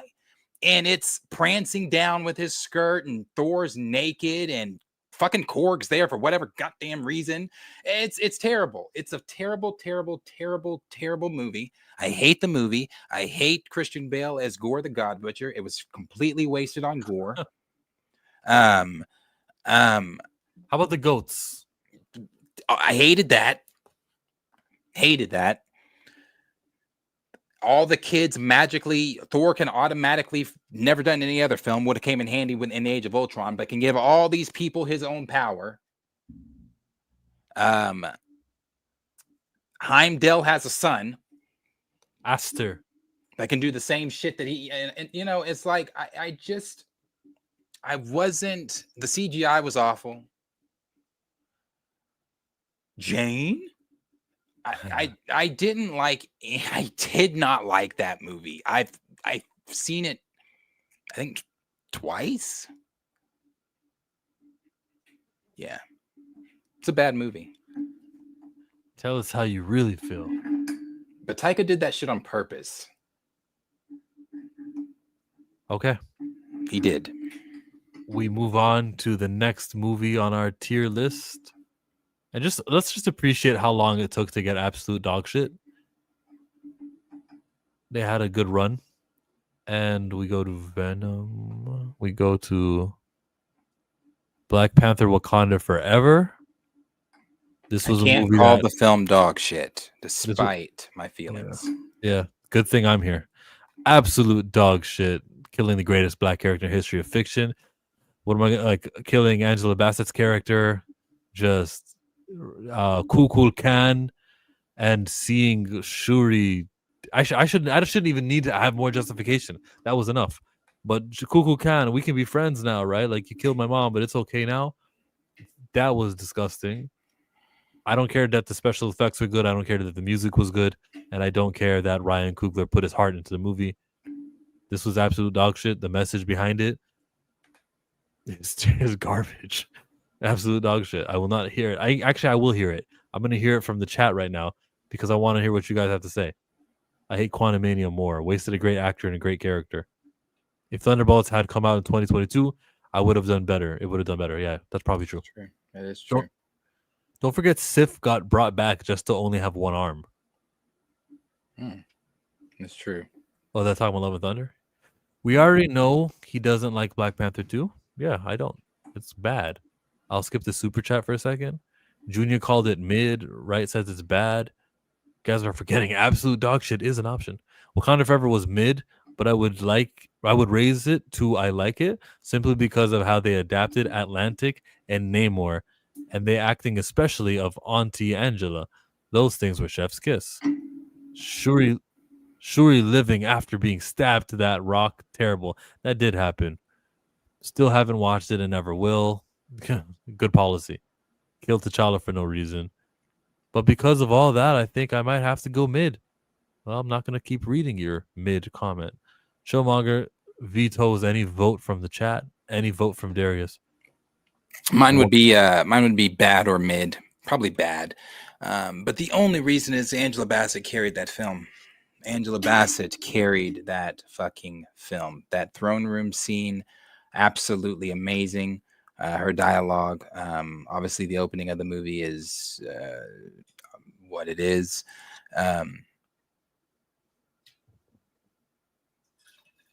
Jamie Lee Curtis acted circles around her. Let's not pretend. The Academy got it right. Wakanda Forever. L. Absolute dog shit. I know that I also don't like the way that, they said they were going to expand on Wakanda and it wasn't expanded upon. We saw Wakanda get flooded. Yeah. Yeah. Were you proud of like a nation that could defend itself against foreigners and it was in Africa? Oh no, I've said many times there was nothing new we learned about Wakanda other than they are incompetent. Apparently, they're incompetent in the MCU. Again, I will never understand why you have watched these people, as they said, they came out of the water on the backs of whales. So why would you take the battle to the water? It doesn't make sense to me. And that final battle, again, third act for Marvel, never makes sense. the brilliancy of Wakanda thought to themselves, they're coming off the backs of whales. They have water bombs. They are coming out of the water. Their civilization's in the water. Hey, let's go fight them in the water. So, no, I have issues with Wakanda Forever. Lots of issues with Wakanda Forever. But Angela definitely carried that movie. Okay. Super chat. Well, we're moving on now. Moving on up to the east side. This is coming from Michael Nemo. Sorry, but Monica Rambeau will always be Captain Marvel to me. All right. You want her to be called a secondary name? A character's name that belongs to another character before her? Like you enjoy the secondariness of that name? She'll always be Captain Marvel to me. Marvel was Captain Marvel before that. There was an independent comic called Captain Marvel. There was Billy Batson Shazam called himself Captain Marvel. And you want to live there? That's what nostalgia will do for you. It will blind you. It's better for her to have her own distinct name that only she goes by. Monica will be Captain Marvel to me. It was pretty cool to have her lead the team. What movie did you watch? The Marvels? She led the team? I don't know. I still appreciate your super chat. Basically, I'd say so, I guess. You're just saying that because he paid you $5. No. Carol's still dealing with internal shit from the first movie. So, which I'm still baffled by, but she's still dealing with shit from the first movie. So I'd say the leader of that film was Monica. He meant she led the Avengers. That's comic book wise, yes. In the past, in the far past, where she doesn't have her own ongoing series right now, because Marvel only has 2 black characters, Black Panther and Storm. Never saw the Marvels. Guess I should pick it up. Okay. Next on this tier list, after Wakanda, whatever, would be down here. Spider-Man, Morbius. Where are we? Ironheart, She-Hulk, Werewolf by Night. Be Guardians or Ant-Man 3. Ant-Man 3, Quantumania. He went into the microverse for the whole movie. We didn't have Luis. That was a misstep over there. How expensive is he? Just have him show up and talk about what he's been up to in between movies. Well, this happened, that happened. So I hope he shows up. If he doesn't show up here, show him up in Doomsday. So this was an okay movie for me. The villain was Kang the Conqueror. The villain was MODOK. Kang was devastating, and so maybe he keeps it from being a bad movie. It's either I liked it or it's either mid. No one speaks about this fondly. Everyone talks about how the volume was very noticeable in the movie. 3 characters who basically do the same thing with shrinking and growing.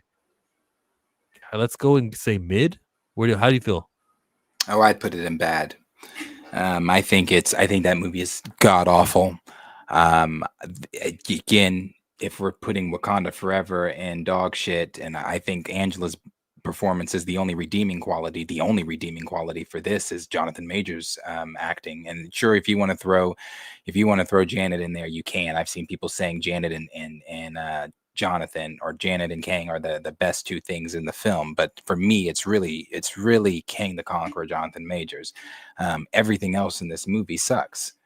The minute we get to the quantum realm, it sucks. The quantum realm, I'm not so upset with the way the quantum realm looks. It's fine. You want to depict it how you want to depict it, or whatever however it's depicted. I don't know. I'm not a scientist. That's fine. But when we get there, it's super weird. And it's very Rick and Morty. But again, you hired the Rick and Morty writers. So that's what you're going to get. You get talking buildings. You get some globby thing talking about, oh, I have holes. And it's stupid. It's stupid. When they use the dialogue in the trailer to really wrap us in with those people from that little village, when they're like, you come from above, and he's going to get you, the conqueror. And that stuff sounded dope. But when you actually sit down and watch it in its entirety, it's awful. It's a terrible movie. The stuff with Bill Murray was stupid as fuck. I said many times, if you really should have jazzed that shit up. You're going into your next big saga. You're trying to top Thanos. No matter how many times Kevin Feige got in front of the camera and lied and said, we're not necessarily, what did he say? we always want to be bigger and better than we were the last time and things like that. He was like, but we're not necessarily always trying to outdo ourselves. That's a lie. Yes, you are trying to outdo yourself every single time. So when you finally bring in Kang, I said that montage where she touches the chair and she sees it's all blue, but it's like you see him, like, you should have to the audience established who he was there, that you're not dealing with Thanos. When she touched the chair, you should have seen him, I don't know, flashbacks of maybe sitting on a throne with Avengers gear, like with, when you go into in the comics, you go into his little vault or whatever, he's got several different trophies from several different Avengers from several different universes. So it's like, establish who he is. They didn't do any of that. They did nothing. MODOK was fucking retarded. They did not help with that at all. The whole having him in there, and it was him having, what was it, going at Kang because Cassie told him, start defending, stand up for yourself. We actually do love you and like you. You do? Okay, well, let me go get Kang now. It was terrible. He got beat by ants. Somebody on Twitter said the other day, stop saying the movie's bad because he got beat by ants. That contributes. He got beat by ants. The Conqueror, who has taken down the Avengers that we're supposed to see take down our Avengers, got beat by ants. So it's a bad movie. When's the last time we had a Marvel movie where it just ended with, I'm going to kill you, boom, big crash or big slice, and the camera zooms up on his face, and you look behind and you see he just sliced the guy in half? When's the last time, like, you had the blow that I'm looking for? Because, like, Dormammu have come to bargain, or even Iron Man snaps his fingers and he turns the guy to dust. We don't really have the big blow. We don't have the technique. Oh, okay, I've been studying your fighting patterns the whole movie. Oh, he went for the hook. He's been using the hook the whole time. And where's the fight ending? Because ants, and then crawling into a microverse super quantum realm isn't that. Yeah, so we're giving this a bad. We're giving it bad. Okay. Honestly, it could go to dog shit. Want to give it dog shit? It could go to dog shit. Well, I'm defending the movie. I don't think it was that bad. I would say Quantum Mania is really it's the film that broke it.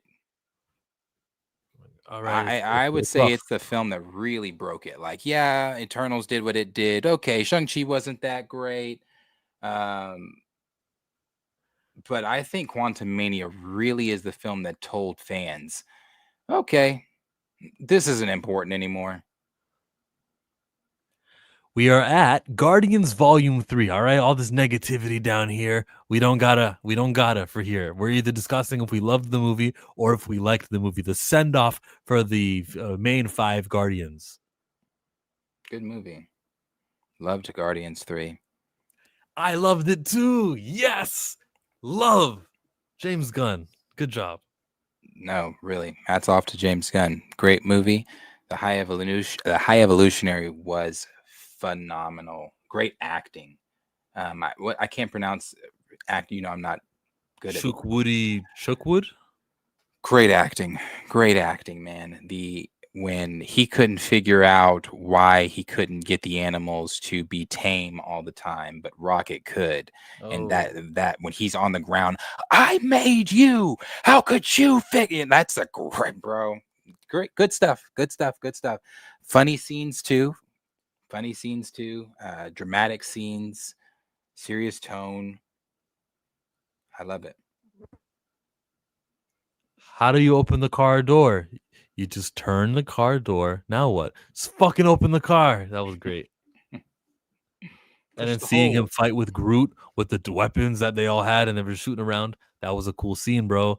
Seeing them fly and fall, using that other beast, that other creature who was part of the bad guys, using him to fall and land on. Ugh, that was funny. Drax hitting that little girl in the face with the ball. Funny. And all the animals said, "No." That shit is funny. Yeah, I felt for Rocket Raccoon like he was going to die. Every time someone was almost going to die, I actually believed it because I was thinking of everyone's contract. Oh, yeah. No, I really believed it too. And that was the thing. We didn't know because there were several times I was like, oh, okay, that's who's dying. Okay, no, they didn't die. Oh, okay, so this is who's going to die. Okay, no. Like when he starts, when Adam Warlock is beating the hell out of Drax in the beginning of the movie. I was like, damn, it's a little early, but I guess this is it. This is where he's gonna die. Yeah, Dave Bautista said it was over. But no, I actually saw Dave Bautista on the red carpet for Fantastic Four. He was there. Yep. Blue carpet, I should say.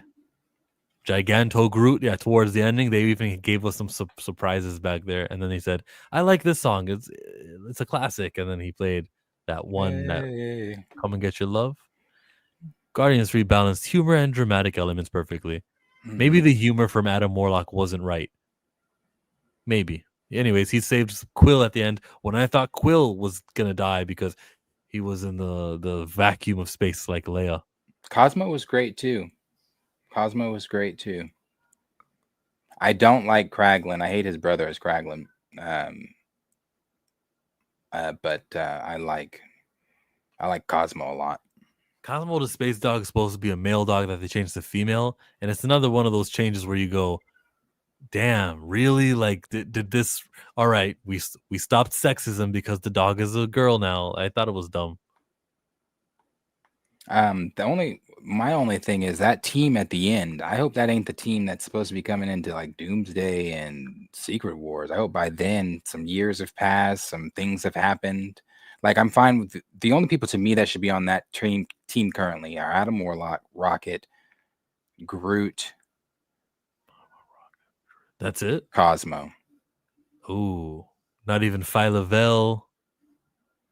I mean, sure. I guess so. But Kraglin, no. Ouch. And maybe he won't even be there because James isn't there anymore. You see how he set his brother up for a job? You see that? Yeah. Where is Moondragon? I don't know. Wait for Guardians 4.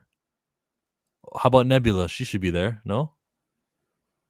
She stayed. No, her and Drax and Mantis, they are not on the. I mean, I wouldn't say. I don't know if they like resigned, but they went to pursue other things. Yeah. They won't be in the next adventure, but they easily could because it really looked like Gamora wasn't going to be part of the team when Endgame happened, but she was on the movie. So they'll figure it out. We are at Guardians 3. Loved it. Now, are we going to finish strong? The next movie would be, after Secret Invasion, Captain Marvel 2, The Marvels. Nope. Loved it, liked it. Didn't love it, didn't like it. Okay, was this movie mid or bad? I would give Captain Marvel bad, honestly. I mean, I barely remember Captain Marvel. I remember the terrible villain Dar-Benn. I think the coolest thing in Captain Marvel was when the three of them were fighting Dar-Benn and how they would switch powers or switch places or whatever. Not so much powers, but switch places every time they would use their powers, and they were using that to their advantage to fight her. I thought that was probably the coolest thing in the film. Other than that, there is nothing in this movie that just screams rewatch, that screams fun, or anything like that. When checking off boxes for a Marvel film, it's not that. That's a good point. I did not pay to watch this movie in the theaters. I watched it on dingy little camcorder cam. And even though it's HD now, and I can find a link to watch it in pure, I did not rewatch it. I did not try to go and see this movie again. It was fast paced, and I didn't think it was bad. I know that they cut off a lot of the scenes that would deal with, I guess, femininity and things like that. Like that may be a little bit too much of a hot topic. I understand what they did.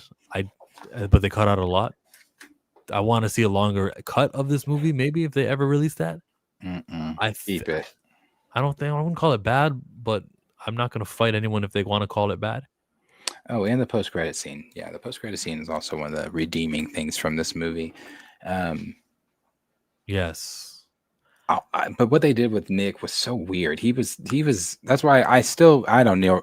I don't even know if I even care anymore. I once cared, but I don't even know if I care anymore. I used to have a theory that that's not Nick. That wasn't Nick in there because he was just not acting like Fury. I also used to have a theory that wasn't the Department of Damage Control, the guy. I think he's a Skrull. But none of that shit even matters anymore because Secret Invasion was such dog shit. I don't care. Who's a scroll? You can be a scroll. I don't care. Yo, make T'Challa a scroll. Like he's the leader of a country, right? That's what the scrolls take over. Make T'Challa a scroll. He never died. Okay, we go to Captain America: Brave New World. Was that this take my breath away? I loved it. No. It's not mid.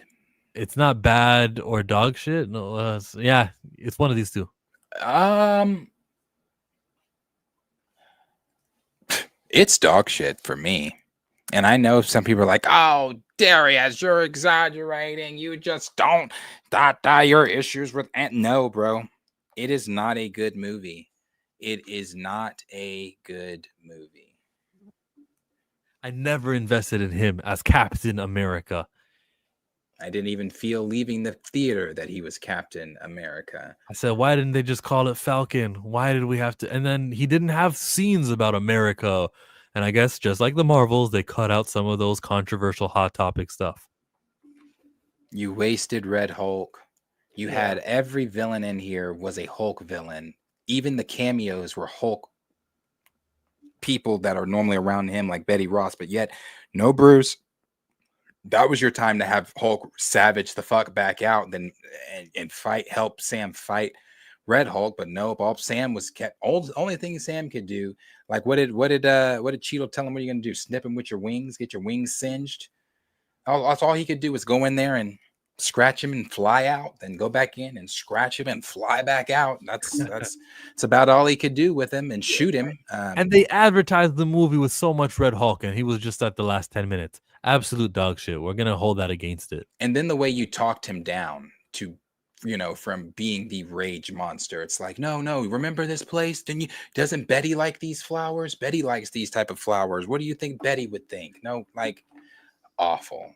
I kind of gives it mid. Brave New World mid or bad. Slow too. I like Cap 4. There was not a Captain America 4, bro. I remember when y'all talked about it on the Pantheon, I was thinking they must have seen a different version for me. All right. I wouldn't say. No, go ahead. I wouldn't say bad, but when I return to it, it's a bit of a step down for me. I liked it in the theater. Still haven't watched Cap 4 and won't. Tell me why, Andre. Cap, you guys got to stop calling it a Cap 4, bro. Let's not insult Captain America. Let's bestow grace on the name Falcon. Falcon Brave New World. Okay? New rules. It's Falcon from now on. Brave New World is somewhere between mid and bad for me. Didn't realize original Ross died. Yeah, William Hurt. He died, and they recasted because unlike T'Challa, William Hurt did not transcend any iteration of the character we've seen in past. And it's for that reason that we will not recast the character. Hulk shows up to help Spidey instead. Golden Globe level writing. Mackie was set up for failure with that script. William Hurt, that's his name. Should have given Sam the serum. Steve Rogers is Captain America. That's why. Yeah. All right. I'm saying absolute dog shit too. Ooh, we're nearing the ending. We have two more. Thunderbolts, the New Avengers. How'd you like this movie? I like Thunderbolts. Won't say I loved it, but I liked it a lot. It was a step up from some of the other projects mentioned before. So here's an example. I hate, as you guys know, I really don't like Falcon and Winter Soldier. John Walker in this from Falcon and Winter Soldier, great. Again, so it's the writing. Some people were like, okay, well, maybe you'll like Sam in Brave New World. I didn't. I felt for him the same way that I felt for him in Captain Winter Soldier. And that's sad to say because I love Sam in Civil War. I love Sam in some of the other appearances that he has when he's Falcon, like Winter Soldier and things like that. But in this one, no. But when I saw John in Thunderbolts, completely different. I didn't like him in Falcon Winter Soldier. I loved him in this movie. He is actually my favorite character in this movie. He's one of the carrying qualities of it. He's one of the funniest parts of the post-credit scenes humor. I like him a lot. And I like the action in this film. I think they could have done better. Well, I don't know how much better. They're going against Sentry. You got guys that just shoot going against a superpowered being. So that fight was what I expected that fight to be. But I like Thunderbolts. It's a step up. And this may be the worst Marvel movie I've seen. Absolute dog shit. I talked about how movies need to end with the big stab and the blow. And this had allegories for depression. Come on, we can do it, Bob. And they really don't even get resolution on it because he still hasn't tamed his abilities. This was a dog shit movie to me. Bunch of D-listers didn't build towards Doomsday until the ending credit scene, maybe. But even the end credit scene, now that we've seen Fantastic Four, doesn't really tie in or builds too extensively. I was down on the movie. I'm gonna hope that chat can save me. Yeah, no, Thunderbolts is dog shit. I like Thunderbolts. I liked it. My biggest gripe is they had a lot of Hulk villains, but I didn't like that the leaders' designs. It was one of the reasons why I'm putting it at mid. That's for the Brave New World. Even got emotional during Thunderbolts. All right. I did not like Thunderbolts at all. I hate the ending and the entire Sentry thing. I don't know what they thought it would make sense to make him the villain. Also, the stakes weren't that because I knew they'd be back for Doomsday. The stakes weren't there. Falcon and Winter Soldier clears every MCU show except WandaVision and Loki. Thunderbolts, I figured out too late. The movie was ending, and then I was like, that's it? Sentry wasn't a villain, he was an antagonist. I like Thunderbolts. And Jay comes in with dog shit. Yeah, I don't think Thunderbolts was dog shit. How many times you rewatched it in the movie theaters? I've seen it twice, not in the theaters. Saw it once in theaters and once here. That doesn't mean it's mid. That doesn't mean it's mid. No, it doesn't. Okay, well, if I'm ranking it somewhere down here, then it has to count. So I wrote it down. My ranking brought it down. Chat isn't too enthusiastic about Thunderbolts. It was a thunder flop. The next movie, Agatha Daredevil, is the last movie. I think it's the 37th Marvel movie, and it's called Fantastic Four: First Steps. Matt Shakman was the director. This movie took place in another universe. Actually, you go first. Go. I like Thunderbolts. I like Fantastic Four. I'd put it in the liked it category. Or would I put it in the loved it?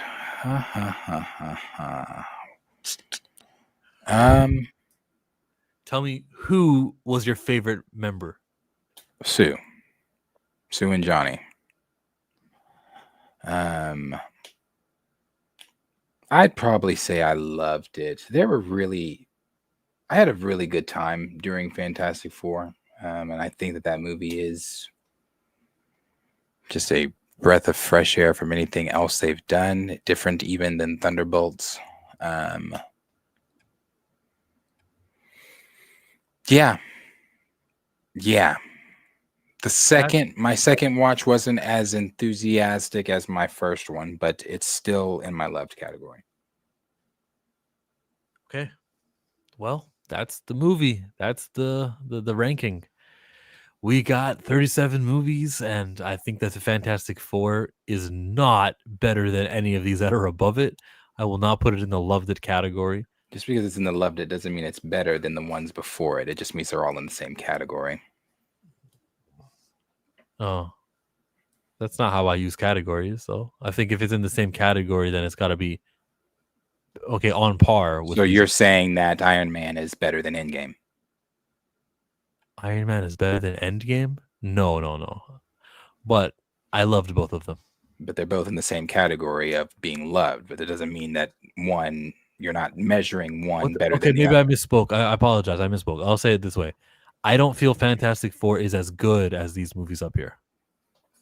Like they're not in the same category. They're not loved it to me. But then to you, you said that they are. But I get a vote too.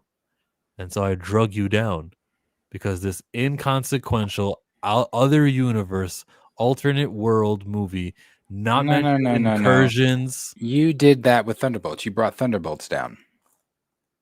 I'm allowed to vote for Thunderbolts. I'm allowed to vote for Fantastic Four. Yeah, Not you did, but you Americans no trying no to no take away the you right can to vote. you can choose one or the other because I didn't say I wanted Thunderbolts in mid. I wanted Thunderbolts and I liked it. You took it from I liked it to put it in your category of mid. I wanted Fantastic Four and I loved it. You didn't love it. You took it down and put it in I liked it. So you can have it that in mid, and I can put Fantastic Four and I loved it. You may not have heard me. So it's been a long stream. I thought Thunderbolts was absolute dog shit, and I brought it down from liked it to mid. I didn't think it was mid. I thought it was absolute dog shit. But you still took it down from a category of liked. Yeah, I took it down one to a category that you wanted it in. I wanted just it did the in same dog thing shit. with Fantastic Four. Do you hear me? I wanted it to be this bad. You wanted it to be this good, and so we landed somewhere in the middle. It could have been bad. It could have been mid, depending on, right? But I gave you that. You get to be in mid instead of bad, because my vote was down here. Your vote was up here. No, but sure. Right Sound wants to take a screenshot. Do the full screen of this thing. Screenshot. Wait, I can make it fuller. Is that full? Get rid of this ad. Who knows how to erase ads? You'll have to do 2 screenshots. So here's the first screenshot you can take, and then you put it on Microsoft Paint. You put it on Paint, and then we scroll down, and you take another screenshot of this, and then in the Paint, Microsoft Paint, you can fix it. Okay. You got your screenshot of the collaborative morning report ranking.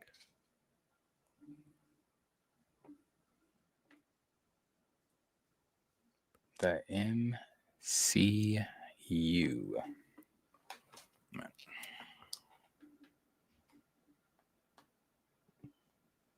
More like the MCPU.